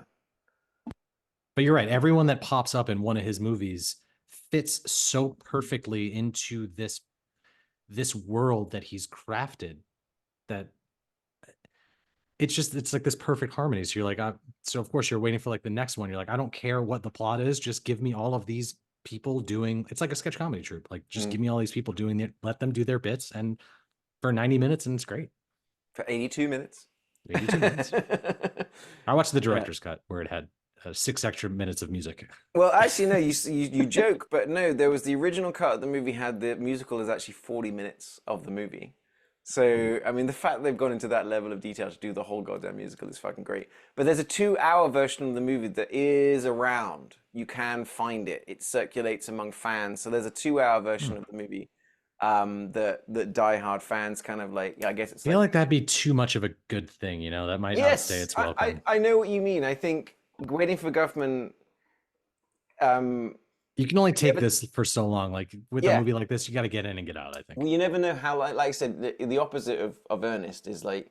Well, You never quite know how long the movie's been going, but you know, you're just like when it ends, you're like, oh, this is fun. It does leave you wanting more. yeah. But I think you're 100% right that I think it's just right where it is. It gives you little peeks into people's lives without fully explaining them. It gives you sort of little moments to take with you, but it does make you kind of wonder, oh, I wonder this, I wonder that. You still feel very satisfied at the end. It's funny to say he like because I was reading the trivia on this movie. I think in like 2005, he's like, I don't want to make these mockumentary movies anymore. And then in like 2016, he did a mockumentary style show for Netflix called Mascots that has like a lot of that's got Parker Posey in it, and like, oh my god, Christopher Guest is doing the thing that I love again. And I remember watching the first one. I'm like, yeah, I can see why he didn't want to do this anymore. It just doesn't hit the same. I think with the rise of that mockumentary style, like in The Office or something. I think like you said, it turned into what comedy became. Yeah, you know, it's like it's very much a trailblazer. But once the trail's been blazed, you know, what are you doing? You're just setting your pants on fire. Yeah. Does that make sense? It does to me. It's a flawless analogy. It's absolutely perfect analogy. Shot on Super 16 millimeter. Great look. I mean, you could see that. You could see the noise, you know, on it. Which it felt like a student film, like a student was filming this as their documentary. I thought that was cool. And then like there was one bit again. So the bit that I knew it was, I could tell the Texas of it. There was the bit where they've got like, there's a little event going on, very common, like for a little, like in the city center, and they had some of the kids singing, and I was looking at the t-shirts, and one of them was like Hutter, which is where I got my cowboy hat. I was just there the other day, which is only about 20 minutes from where they shot this movie. You know what I mean? So it's like, it was very little bits for me that were going, oh, this is Texas. Did you find yourself going on a Waiting for Guffman walking tour?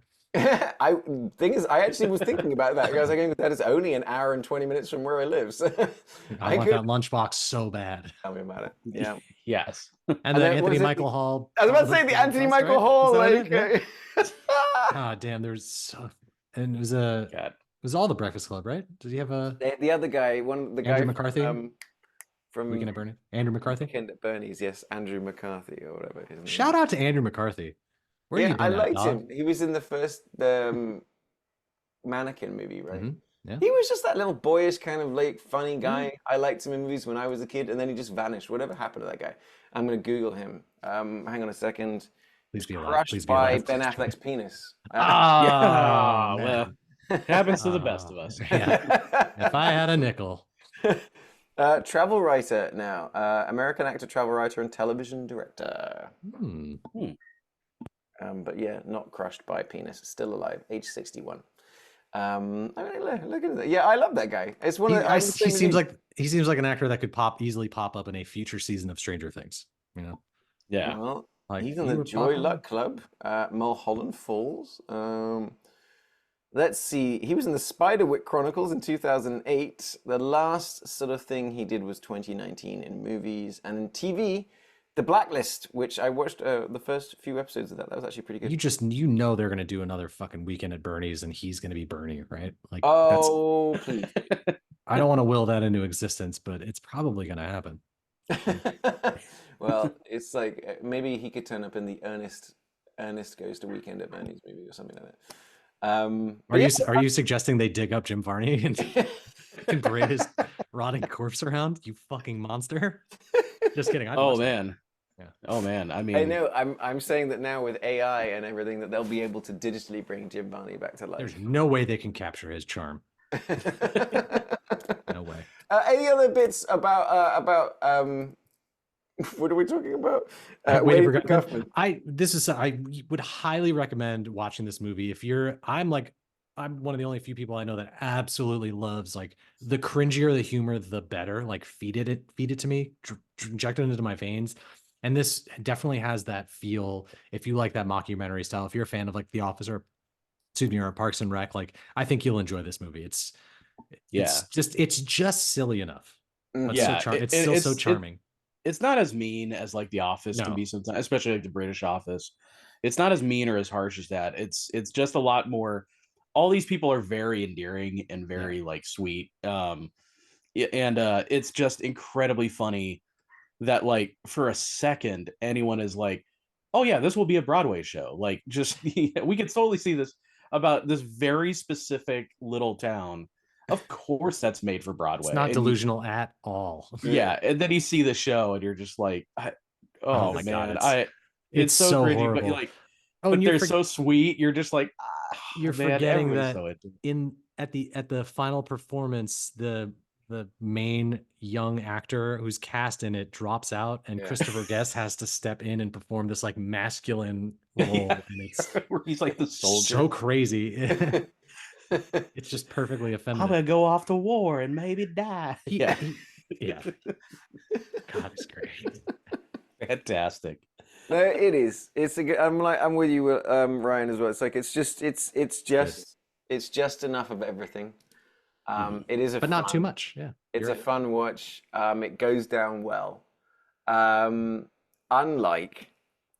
And we could just stop right here. And that's all the time we have for today. Thank you for joining us this week. No, we are gonna talk about this piece of shit that genuinely, like, I was trying to, so I like to, so every Monday when we drop the episode, I'll do a video on my That Englishman in Texas where I talk about something to do with like movies, and it segues into talking about the podcast. And this Monday, you're just deleting your Instagram. Well, this one, I'm going to tell that there's only one movie in my life that I ever wanted to walk out of. I think I've talked about it before, but I got, back in the day when Mrs. and I were rich and famous, living in Asia, we got invited for the Asian premiere of Alice in Wonderland. That movie is terrible. That movie made $1 billion. It is terrible. And I'm like, at this point, we were like, we're sat right in the middle. We were seated like towards the end. We were like guests of honor for this particular showing. So for me to get up and leave would have been really inappropriate. So I just fuck you, Johnny Depp. For the whole movie.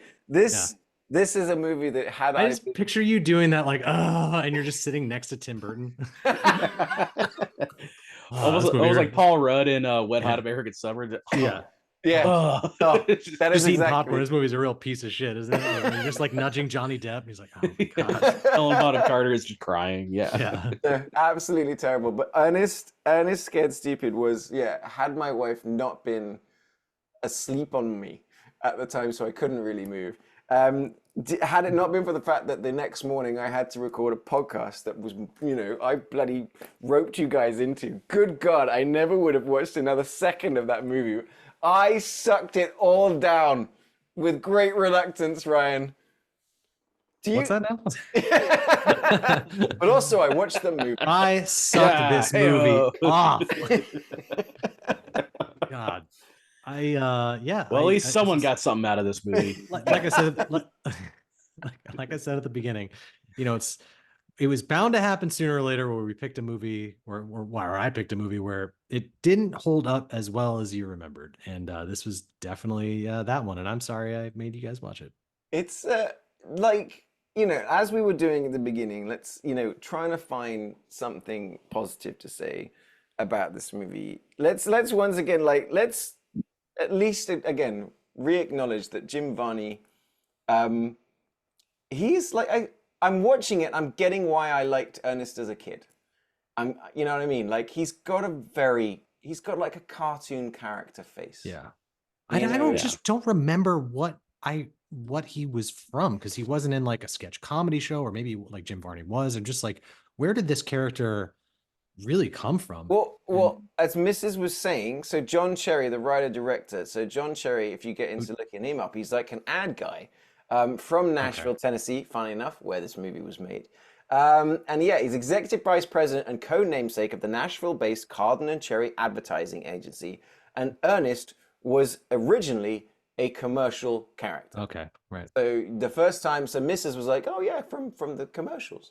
And like, of course, not in England. Like the first time we ever heard about Ernest movies was when our resident Ernest expert, your wife. But it's his debut So he did 15 years of this character, Jim Varney. Yeah, This is it's what he crazy. did. It's what he was known for. Like this character, it was like this character and Super Dave Osborne. That was it. You know? Yeah. So after a string of successful commercials and then sketches, and then there was an Ernest movie, Hey Vern, It's Ernest.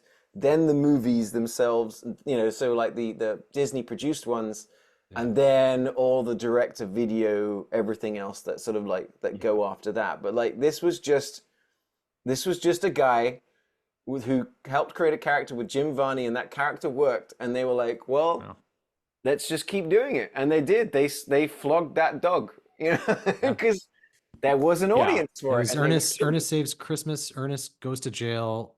Then this was the third one, I think. So there's Tyler Perry's Medea versus Ernest. Yeah. Ernest -1.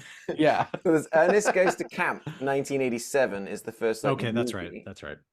Then there's Ernest Saves Christmas in 88, Ernest Goes to Jail 1990, Ernest Scared Stupid 91, which underperforms again. So then there's Too scary. Ernest Rides Again, Slam Dunk Ernest, Ernest Goes to Africa. What the hell? Ernest in the Army. Yeah, I think Ernest in the Army 1998 is the N one. Yeah, I think it was the problem was Jim Varney doing blackface for Ernest Goes to Africa really soured the franchise. Definitely. I mean, that's definitely the start of the turn. My least favorite Ernest movie is, you know, Ernest Takes on January 6th. Yeah. Like that was definitely the worst one. But... Takes on the Capitol. Yeah. But it's like they takes sound on like, or takes down. It sounds like Emmanuel movies. You remember the Emmanuel soft porn movies? If you just take Ernest as Emmanuel Saves Christmas, Emmanuel Goes to Jail, Emmanuel Goes to Africa is an entirely different movie. Yeah, then you have Emmanuel Lewis, Emmanuel Lubezki, the filmmaker, cinematographer. That's all. So like Cherry turned up in 3 of the movies as a cameo. And his son Josh even appeared in Ernest in the Army. And then there's Chuck and Bobby. So the guys, I think, the little duo that are selling Ernest all their stuff. That old dude's got the weirdest fucking face, man. It's crazy. Like he's just doing this thing where he can, like, he's got no teeth and you can just put his jaw over his top lip. Wow, that's bonkers. That's a weird one. But yeah, this was the only one I'd really seen. I just, those movies were on like Comedy Central all the time. I just didn't really care about them. You sure they weren't on Comedy Adjacent?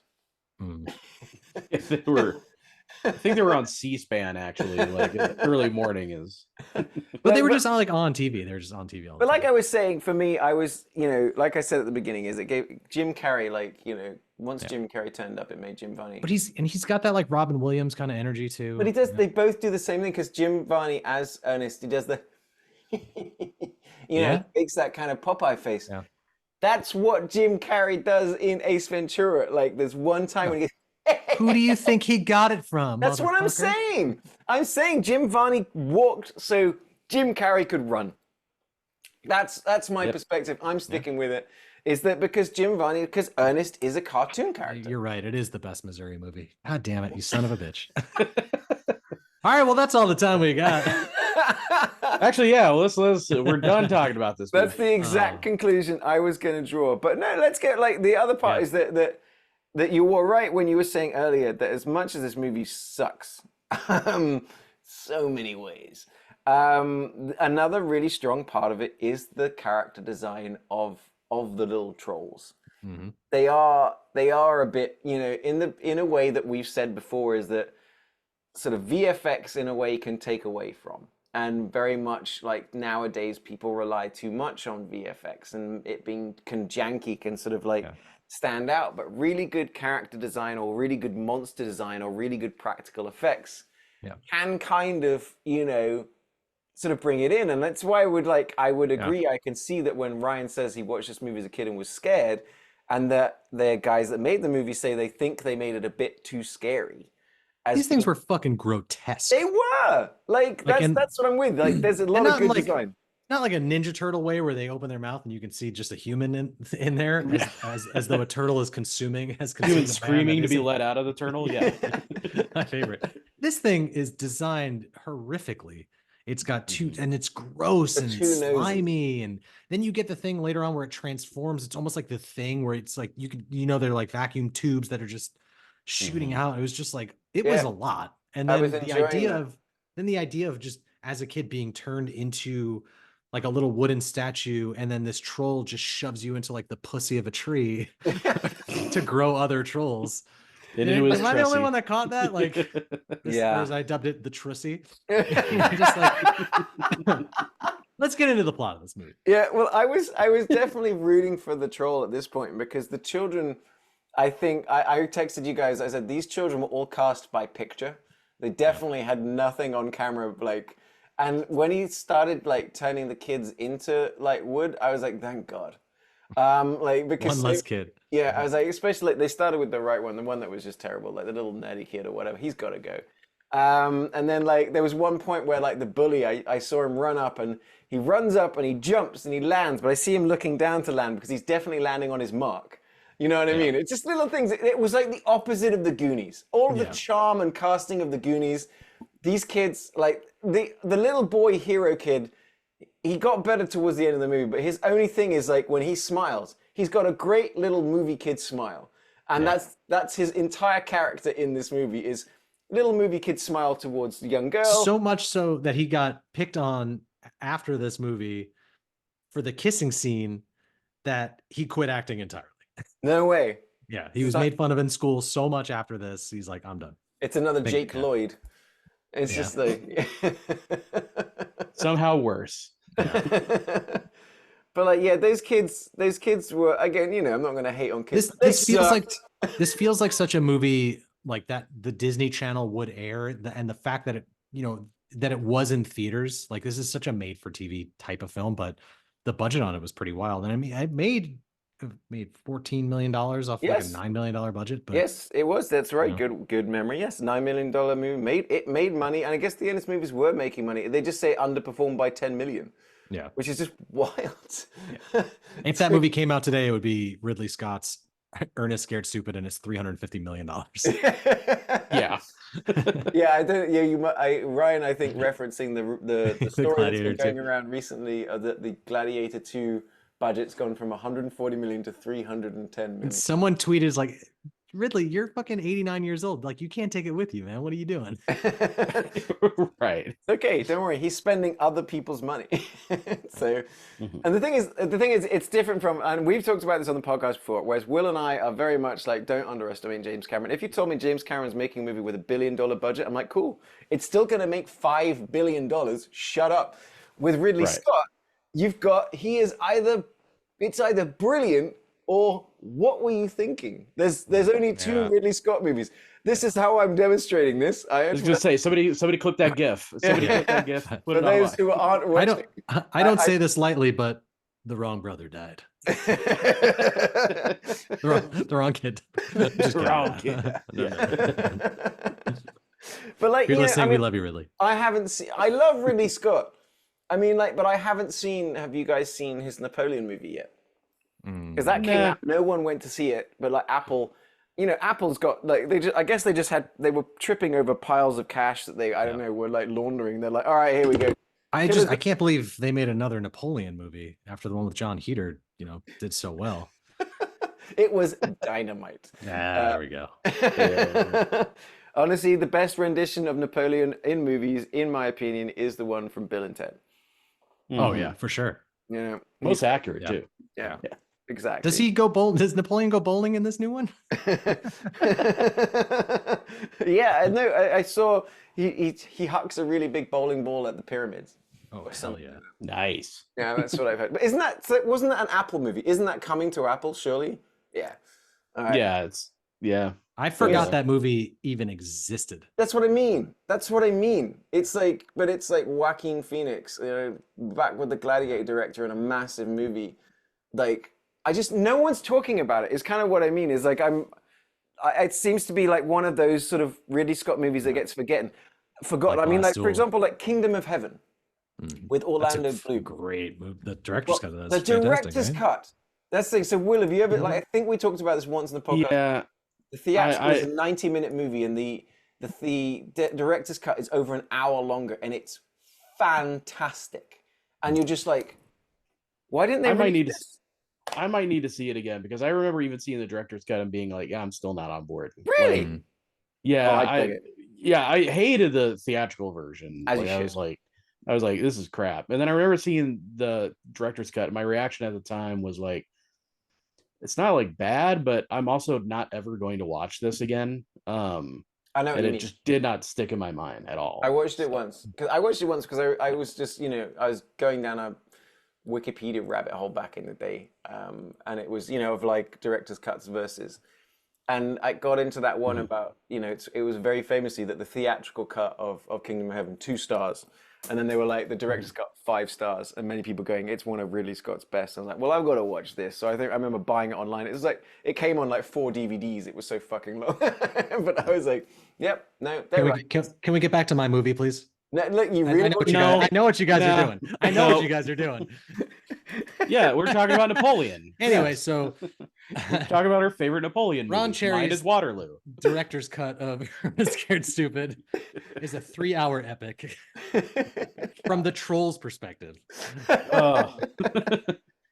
So, you know, let's try and yeah. explain the plot of this movie. Is that essentially back in the day in the 19th century, a demonic troll called Trantor, who's been transforming children into wooden dolls. Remind me to get back to this at the very end of the movie, where the other crazy. 4 Yeah. kids turn up. Yeah. But like, they seal him under a tree with Phineas Worrell, who is the ancestor of Ernest, being played by Jim Varney. Basically, Which I never realized. Like when I was a Yeah. kid, I didn't. that's why Jim didn't Varney's a get it. very good actor. Yeah. Like I said, it's like He's really like, I don't want to say he's like really underplaying that role, but he is kind of unrecognizable as this like old character. But Like I said, very before Jumanji did it. yeah, he gets they Jim right. Varney. They pre-Manjis. They bury this troll who curses them as it's happening, and it's going to curse the Worrell family and saying every generation of your offspring is going to get stupider. It's such a ridiculous curse. And then we cut to Ernest, a sanitation worker whose best friends are a bunch of middle schoolers. So fucking weird. So he, This is the an other problem adult with this. male, lets children ride around in his garbage truck, and people are fine with it. Everyone is so okay with it. Yeah, even the even the kid whose cop. father is a fucking police officer is like, yeah, no, fine. How's Riding around Oh, in that, you in that, Ernest. that mentally ill human beings that a garbage truck with no one's wearing a seatbelt or anything. So then His dog is named Rimshot. Hell Like, yeah. my God. The best actor in the film. yes, that's Absolutely. is great in the movie. No, the best actor in the movie is without doubt Eartha Kitt. So Eartha Kitt plays this kind of like how would you describe Eartha Kitt? He's sent to go clean up because he does the sanitation for this town. He's sent to her property to like clean up the trash. Right. And he shows up and it's just an old house with what looks like a old junkyard in front of it. And he's like, I'm here to clean up the trash. And she's like, what trash? You're Old that lady- Worrell fella. Old Lady Hackmore. But yeah, Eartha Kitt is so Ryan, I think you mentioned this on our text thread. I looked it up and you are indeed right that the same person that cast this movie was also casting for Emperor's New Groove. And I was listening to a great podcast about this, but the story behind Emperor's New Groove was just, it's an absolute shit show about what that movie was going to be and who was going to be in it. Sting was doing the movie. There was a lot of production, and then they just ended up with this, one of the most original Disney movies of all. Also, in my opinion, one of the funniest that they've ever done. Oh, by far. It's brilliant. But Yzma, Eartha Kitt in that is amazing. And before Mrs. passed out last night, Eartha Kitt's on it. She's like, oh my God, she's doing full Yzma. She's in it 100%. She's performing. Yeah. She's a joy. You know, there's the only one, if you're going to say there's one thing to say that's amazing about this movie, but it's Eartha Kitt in every moment. So good. Every line. And like even Mrs. like, she used to play, Catwoman. I go, yes, I know who Eartha Kitt is. She was a treasure. Did you see my posters? But yeah, I mean, that's the thing is that, yeah, she is in full Yzma.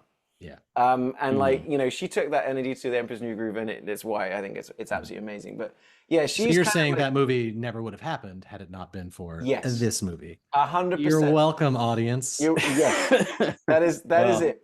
That this movie helped give us the Emperor's New Groove. So thank you very much. Well, from the fires of tragedy, something amazing. How Ernest got his groove back.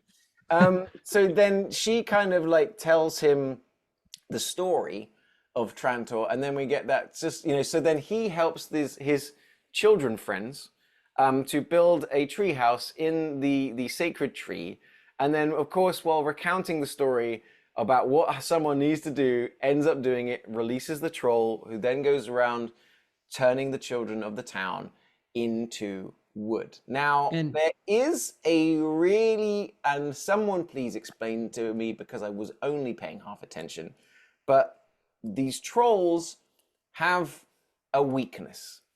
And this weakness is, the one letter is rubbed off, but it's like they are particularly susceptible, because 2 pages were stuck together. So I guess someone was jerking off in this magical book, and it removed one letter because they are susceptible to something that goes M-I something K.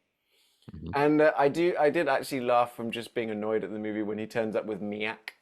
Yeah, which is a totally real thing. You can look it up. But it's just, well, again, had you watched the 3 hours director's cut, you would know that they are lactose intolerant. But yes, for some reason, the trolls are allergic to milk.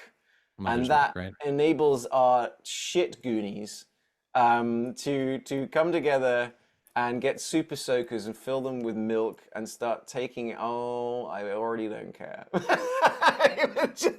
I'm amazed you paid attention to the plot for that long. I was so checked out when we got to that point. I was just like, well, he's trying to turn looking up at the screen and being like, "What? All right." He's turning all the kids into wood to feed into this tree pussy. Like I said, keep up. To then grow these bulbous like alien eggs. More. He's trying to grow more trolls. To, obviously to turn more children into wood. It's a tale as old as time. We've all been there. I don't know. But so then the troll turns into a super troll. Super troll. That milk is not useful against him. To a point where he even says, he's like, "You can't hurt me with milk." Yeah, and it's like, so the only thing that can defeat him is the heart of a child, which is Ernest, because he is mentally troubled. But then also like the love of a mother, which and like the moment where like, because Eartha Kitt knows this, no one else is getting it. But then you have the moment when Ernest figures it out, which is just so. Wait a minute. It's she cuts to Eartha Kitt, and I was waiting for her to go, "He's beginning to believe." Yeah. Like, he drops the milk, and then he has the brain of a child. He does the oochie boo boo, like the whole thing. And oh God, it's so fucking gross. But that's because this is where, and again, like I was quite shocked as to where this went. So Ernest has figured out that the only way see the troll's dick, yes, we know, is to see the troll's dick, is unconditional love. So the troll comes for him and jumps at him, and he holds his arms out, and he starts just smiling, just terrifying me, and slow dancing with this troll. And then and he's really been harping on about how this troll has been had a snotty nose the whole movie, and he goes in and gives the troll a kiss, and he pulls away, and he's covered in snot. And so I was expecting some magic, I don't know, the troll to become good, or the troll to I don't know, magically transform into a child. But instead, that troll is now his wife. Yeah. Well, instead, in a almost like Cronenbergian Scanners sort of twist, the troll's head fucking explodes. Yeah. It fucking explodes in a what?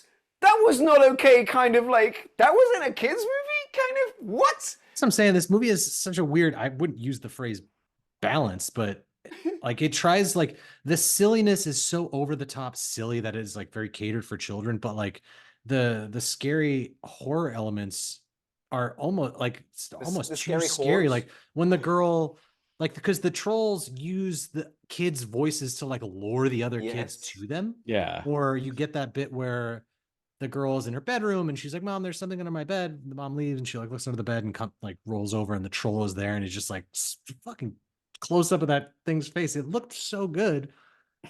It's this the horror didn't really the scariness just didn't balance out with the comedy of it like say any other fucking movie. But there is one particularly troubling sort of aspect of this movie is that I had kind of forgotten. Because Oh. as we said, the movie starts in the late 1800s, where this troll has been turning children into wood and then gets buried. Once they blow up the troll's head with unconditional love, Mhm. 4 other children turn up, 2 little white kids and 2 young black kids. And it's like the out of time nature of trying to. For me, I had this existential crisis of Yeah. trying to explain that where they are and what has happened to them. And they're so like, oh, hi, and then they just sort of stand Sister, there. like she says, I never thought, like when I saw it younger, I was like, oh, those like were her kids or something. Like I just didn't make that connection, but that wouldn't fucking make sense because she'd be 200 years old. Yeah, so it's Eartha Kitt's sibling. Sister, sibling? Yeah, so her I sister, guess so. right? Eartha Kitt is Yeah. about 100 years old, Oh. but it's like there's a whole bunch of civil rights that are going to have to be explained to these children. Yeah. It's like, and then the little white kids have been like, wait a minute, what's with all these people like hanging around? Where's my troll daddy? Yeah. Yeah. And it was just never fully explained, never really addressed. And I'm like, that in itself is a whole other movie. Yeah. There's another horror movie right there as trying to like these children trying to. That's your A24 movie right there. I That's the 100% agree. It's like Annihilation, but slightly different. This movie, I don't think. This is only my second favorite troll movie, I will say. I was Your first favorite being Trolls World Tour, right? yeah, for 100%, or the Leprechaun movie. I am Troll 2, baby. I don't know what I expected from this movie, but it underdelivered in almost every regard. I'll tell you, I expected a movie, and we didn't get that. So No. Yeah, how did you describe it, Will? You said it was like a 90-minute Goosebumps episode, Yeah. but like yeah, with worse actors or something. with a sense of humor of your worst substitute teacher. That's That the was one. shockingly accurate. Put that on a shirt. That was a great Yeah. description, actually. That's so you can tell Will's a writer. Yeah. But that was just like It's a real fucking booger lips comment, I think.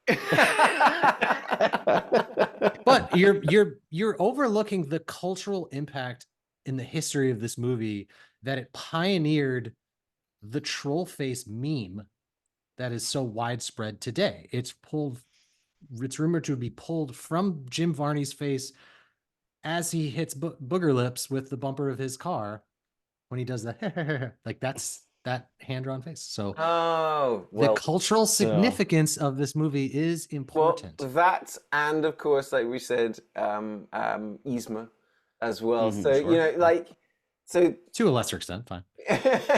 so yes, this movie at least gave us some cultural impact, while at the same time having absolutely no impact on culture itself. Disagree. This is the first movie of the entire podcast that I'm saying, not only am I not recommending it, I wish I'd never watched it. I am Spoken like a true troll. As I was watching this movie, I'm like, oh, this is what Reddit moderators look like. I get it now. I get it. I say that as a Reddit moderator.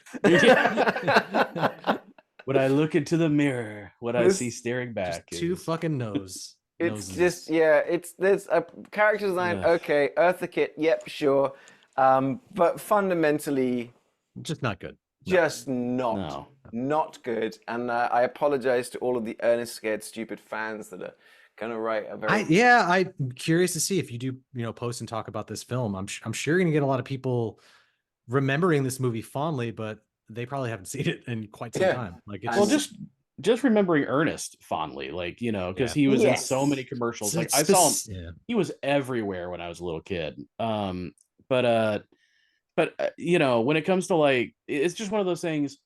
I think we just all remember Ernest, but like I don't know how much I ever actually like watched. Mm-hmm. I never watched the TV show. I think. Pretty sure I saw some of the movies, but I don't think I've like watched them all. Like, I think it was just something that as kids, it would especially growing up at a time when it was either VHS tapes or 4 channels. That if it was on, you'd watch it. You needed something because it's like otherwise you're watching adult TV. So I guess I'm watching this. But I remember as a kid that Ernest would make me laugh, and it's like I said that. It's the same, when it comes to kids and they're watching their Yo Gabba Gabba or they're watching their Peppa Pig or whatever the heck. You know, there are like the only They good should watch this crossover instead. Yeah, I agree. Yeah, exactly. The only good crossover show ever made for children and adults is Blue's Clues seasons 1 through 3 with the original Steve. Best show ever. But the thing is, right? Ernest may be appalling, but is it a fantastic and on the nose, tip-top representation of the state of Missouri? That's the question that we've got to get into because yes, that's what we do here on the podcast. We don't just talk about Ben Affleck's penis. We also do other things like try to figure out which one of these movies best represents the state. Now, sometimes this can be very, very tricky. Like I think last week was a pretty tricky one. There are some weeks where every movie is absolutely dripping in it. In this particular case, you've got Ernest Scared Stupid, which is stupid and is shot. It is dripping in something. Yeah, and it's shot in Nashville, Tennessee. Then you've got Waiting for Guffman.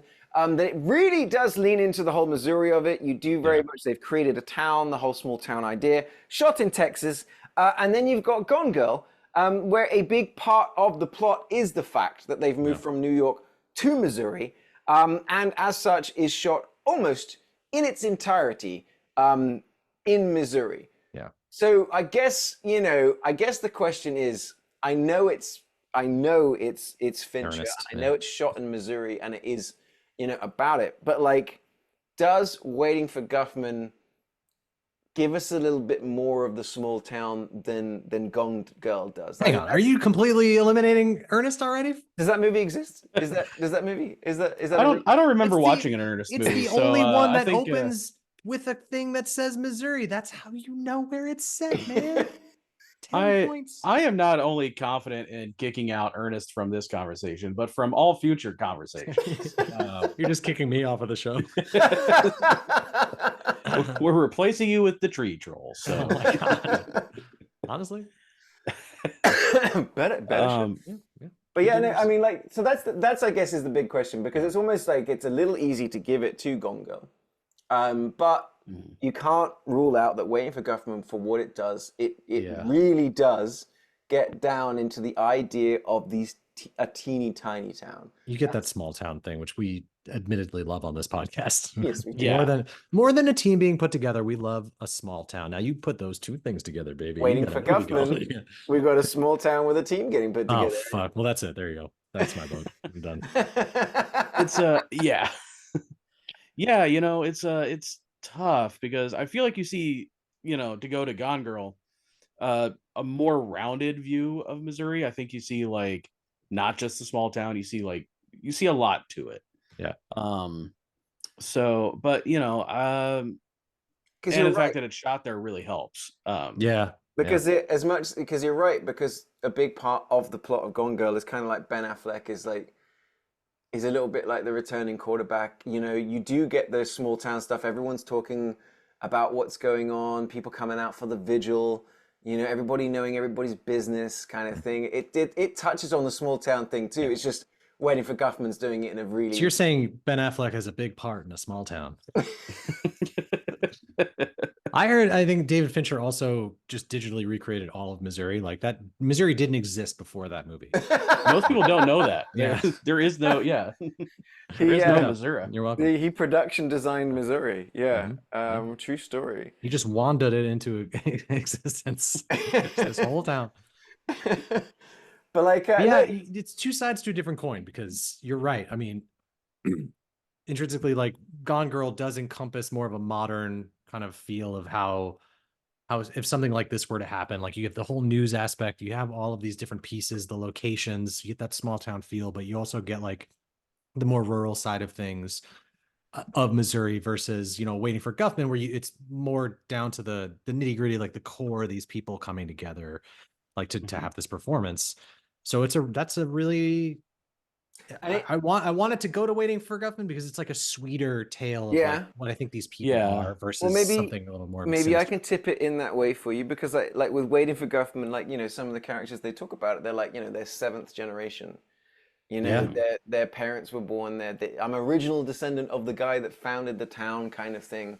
Whereas like, Gone Girl is almost the opposite. Gone Girl is almost like the New York sort of mindset coming into the small town and then Amy reacting against it. You know what I mean?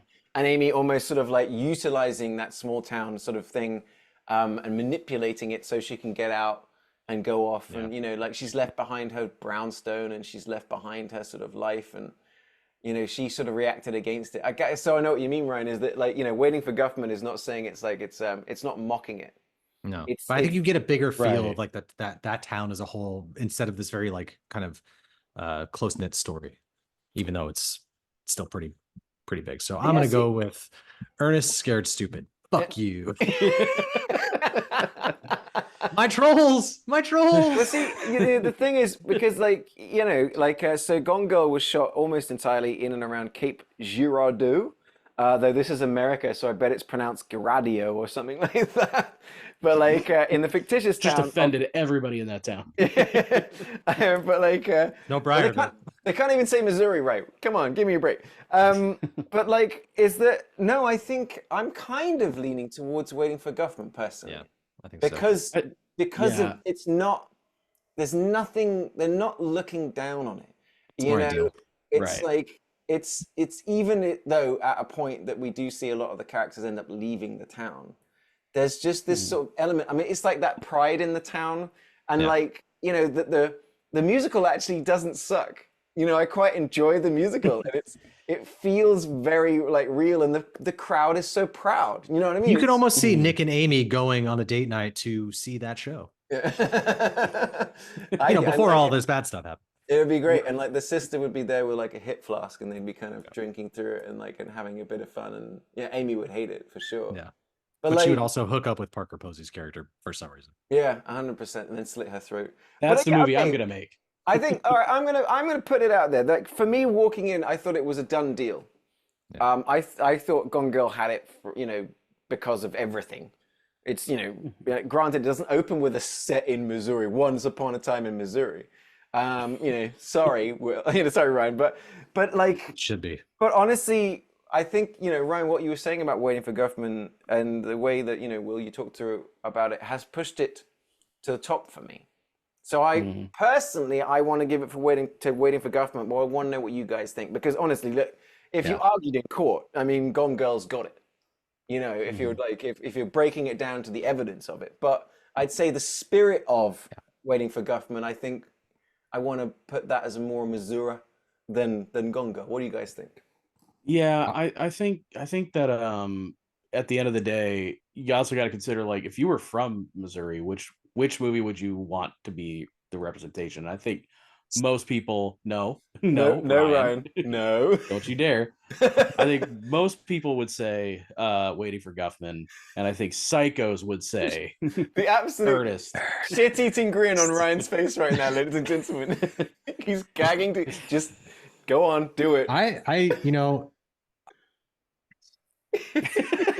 He's gagging to do it. Oh man, I weirdly, and I've never been to Missouri, but I weirdly think that the good people of Missouri would claim Ernest Scared Stupid. I won't know until I'm like fucking crying right now. Listen, how like people lighting up your TikToks and your Instagrams, like, how dare you? I live in Missouri and I love that Ernest. Flawless Missouri accent just there, baby. Yeah. What are you guys, pro troll? God. Hey, that's acceptable. We can have a split decision. We don't all have to agree. I mean, like, Ryan, that's the hill. If Ernest is the hill you want to die on. No. I just think if you were to do a poll, I'm just morbidly curious if people like from there genuinely love that movie. I know people do. Like, listen, people love everything. You know, you're free to love whatever Ernest movie you want. I'm going to go on record and say nobody loves this movie. I think if we actually polled, it would, like, how many people love, you know, Ernest? Poll the entire country, I bet you would get 0. Audience, I'm going to need your backup here. Tell me how. If you're a diehard Ernest fan, like I am, clearly, let us know in the comments. We want to know how. We know they exist. There's a great movie podcast that I know Ryan and I love, particularly, but How Did This Get Made? where what's the face? June is very horny for. very horny for Jim Oh, Varney. well, specifically evil Jim Varney. Yes, like when from he's Ernest Goes to Jail, right? yeah. Is that the one? Yeah. Oh, she likes a bad boy. Okay, well there we go. But there's a scene where he rolls his sleeve up, and I'm like, dude, fucking Ernest can get it, man. That's, know what I mean? That's all Jim Varney. That's not you can't put that on Ernest. It's just the importance of being Ernest. the best of the Ernest movies, to be honest. Yeah, real cocky title, right? So, well, I'm sticking with Waiting for Guffman. No, it's definitely. I think for sure that. That gets my vote too. I'm just curious to know what people think. Yeah, I agree. I'm just like all I was saying is I'm curious to know what people think. I think maybe I'll try. We are never wrong. Maybe I'll do that on this podcast. I know you can. Maybe we'll try and do that and do a poll. And are you from Missouri? And do you think Ernest is the greatest movie to ever come out of your state? But you have to do it as Jim Varney. You have your best impression. Do a flawless impression of Jim Varney. All right, so there we go, ladies and gentlemen. I don't know how we've ended up here, but we have the official movie to represent Missourah here on the United States of a Movie podcast, at least until we find another movie. Another Ernest movie. Another Ernest movie is the movie Absolutely not. Guffman, Christopher Guest movie. I can't. What year did this movie come out? 93. Let's have a look. No, it was 1996. Wow, 96. Oh, wow. Later than I thought as well. But yes, to see Christopher Guest, Eugene Levy, Fred Willard, Catherine O'Hara, Parker Posey having themselves a grand old time. It really is a kind of movie that you should watch. You will enjoy it. Yeah. Don't touch your phone because you'll miss all sorts of just little moments and things like that. And it really does have a fun little heart to it that I think deserves to get its little plaudits. As much as I would say as well that Gone Girl is fantastic. And if you haven't quite the opposite vibe. Definitely watch one before the other. Yeah, that's how it works, man. You can't watch them at the same time. Maybe you fucking can't. Yeah, I'll show you. How do you think I get through this week? I told you I watched all 3 movies simultaneously. No subtitles. Apple Vision Pro, you just put on all 3 movies. I don't know how to work the body. How about, so one thing that we also do when we get into this is we do touch on the also-rans, or better to describe, the movies that we talked Ryan out of doing. The other Ernest movies I didn't pick. Because there were a few movies that we were circling. Yeah. One, the very first one that even Mrs. assumed we were doing when I said Missouri, she goes, "Oh, you're going to do 3 billboards." And I was like, we should. Yeah. I was like, no. I said that would be far too obvious, so we didn't do that. But yeah, 3 billboards is one we could definitely do. I remember that being absolutely brilliant. Another one I mentioned that I was interested in because I've never seen it, but I do know it's what got her first, Jennifer Lawrence, her first Oscar nomination, but the movie Winter's Bone. Right. So I almost went with that, but it was also because I really, really wanted to watch Gone Girl. Yeah. There were other movies though. Any that you can remember, Ryan? Yeah, I was gonna pick the assassination of Jesse James, but no one wanted to commit to watching 3 hours for 2 hours and 40 minutes. We talked Ryan out of the nominated assassination of Jesse James and talked him into doing Ernest. Yeah, to a lesser extent, the Outlaw Josie Wales, the Clint Eastwood movie from 1976. Never seen that. Wanted to. I believe that's one of my favorites. But the second I saw Ernest, the movie poster, I think created by John Alvin, was one of the most legendary movie poster creators, did that one. I was like, oh hell yeah. And then fear immediately crept in. Like, oh boy. I know I was circling for a while, or there was a couple movies Child's Play 3, come on. Ooh, but Escape from New York for some reason. Yeah, my friend Lucy, she recommended Unpregnant, but I had already picked my movie by that point. So that might be one next time we come around. I'll have to check out Unpregnant. Don't know what it is. Ernest Sounds like exactly what my life is like at all points in time. But but yeah, those were the ones I was looking at. Yeah, there's a few. There's like I said, I'd be interested because I think that The Outlaw Josie Wales was a movie that the director dropped out of and Clint Eastwood picked up and ended up directing, and that's kind of what got Clint into being a director. So I've always been kind of interested in watching that. There's a lot I of mean, old, across the super wide quotable. Missouri. Yeah. Yeah, like the Outlaw Josie Wales, one of the most quotable movies I've ever seen. It's really really good. So I It's would look more forward he's to like, "You're talking to me, Jesse James, punk," right? it. Famously from that movie. Yeah, and American I Honey, think we did talk about American Honey. Gee, 2 hours and yeah, 45 minutes. No, that's the Shia prequel to The LaBeouf. No, Beekeeper. no. Ooh. But a I like sequel to the movie Honey starring Jessica Alba. true story, Exactly. all true stories. See, that's the interesting thing. Like, we definitely went in like not knowing a lot about Missouri. Yeah. But there are plenty more movies, and there's also some of these kind of like these sort of will type movies, which are basically as any movie made before 1960 is Yeah. a will type To movie. be fair to our audience, when we pick these movies, we try and skew so it's not super obvious, where we pick a place where the name of the state is in the title of the movie. Right. Usually, Yeah. except for I mean, Except for Oklahoma, and Yeah. that was another massive mistake. well, That had moments, but I just had too many of them. But yeah, so Missouri, like I think when we circle back around, there are some movies that I have really been keen to watch, and I think next time around there won't be an Ernest movie, and we will take down some of these classics that I've heard so many great things about. Fucking watch out. But this is what I enjoy. This is why I like doing this podcast. Is it does take me down places, and I do get to experiment. And again, the only regret I've ever had is talking. I Stop should have saying watched the that. assassination of Jesse James. Is all I'm saying. So there's only one thing left to do, and that is to try and figure out where we are going next week. We are once again going with the magical pen that I throw in the general direction of a piece of paper that has the remaining states on it, and we go from there. So I'm going to mix up the paper. I'm going to throw the pen. Okay, which one are we pointing at? That's Got to be a more enough. efficient way to do that. Okay. We need to make like a spinning wheel where it's got like all 50 states. Or you have a dartboard behind you and you throw the dart. Oh, that'd be great. backwards. Yeah, just throwing a dart. That would be fun. We'll But get all right, Fincher guys. we'll get Fincher to CGI all the darts. And my penis. We have landed on the state of Arkansas. Ooh, perfect. Arkansas. Yeah, All so right. apparently there is an actual law against calling Arkansas in Arkansas. But yes, Well, I don't live there, baby, and I'm a lawbreaker. So Arkansas it is. It's not my Kansas, it's Arkansas. the Soviet Kansas. I've been meaning to watch the one movie, not to ever pick our movies beforehand, but there's a movie on Netflix starring Vince Vaughn. It's just called Arkansas with a skull in the middle of it. So there we go. That's Yes, one. I That's know what we're doing now. yeah. Brawl and Cell Block 99.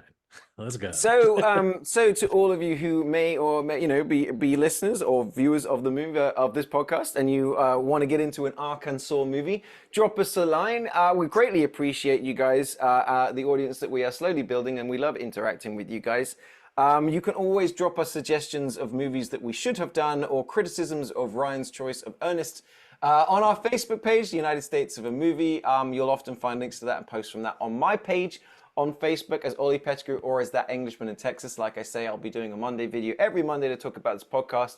And still people are commenting on videos from 9 months ago with suggestions when we circle back around. So we always want to hear about it. We love it. Like I mentioned before as well, Ryan doesn't do anything on the internet. He just designs hilarious. Well, now I'm going to make it my life's work to comment on every video post on the United States of Movie Podcast Facebook group under my personal account saying how great Ernest is. So eat shit. You can. And my followers will come, baby. You can find his designs. I can see that Will is actually wearing one of them for the imaginary Liam Neeson movie Rick Shaw, which Will once wrote in our text thread, and Ryan designed the movie poster within 20 minutes. It's one of Ryan's special skills. There's some really good stuff. You can find his designs under Rhino Digital, RYNO Digital. You can find that stuff on Threadless, on Etsy, things like that. You can also find Will on TikTok and other social medias as Entitled Millennial. If you're a movie fan, I would recommend following him because he does like to get into his wall of Blu-rays. He's a big proponent of physical media. He is correct, of course. Now that everything's going tits up with streaming, Will gets to do the little right dance, but he'll very often pull a movie off from his collection. It's called From the Shelf, and he'll talk about something that you might want to enjoy. Sometimes it's a movie. You're like a doomsday prepper, but instead of like food and water, all you have is DVDs. Yeah, I'll have entertainment for years. I will die within 2 days because I have nothing else. But I will have like entertainment. The Twilight Zone episode where you have all these books and your glasses break. Yeah. No. But next week, we're going to be heading to the state of Arkansas, so make sure you check in. If you want to get notified about when our episodes drop, well, you should click that little notification bell, or you should subscribe. If you're here on TikTok, you should also comment on our videos. We like it when you guys comment. We like to interact with you if you're listening to this podcast on your favorite podcast, maybe Apple Music, or Spotify. Please rate us. Please share us. Please hit notifications, follow us, whatever. That also helps as well. We greatly... don't be trolls, guys. Don't be trolls. Unless you're a two-nosed troll that just needs love to have your head explode. And if so, we'll put my personal contact information below this video. Get at me, you troll queens. But from that point on, guys, thank you very much for these choices. Apart from you, Ryan, that was horrible. That movie was the worst, and I hope I can forget it. But really, it's such a joy to have you guys on the podcast. So Ryan and Will, thank you very much for joining me once again. And to everybody listening and watching at home, thank you. From the bottom of our hearts, we apologize for the Ernest movie, but for joining us on this episode of the United States of a Movie podcast.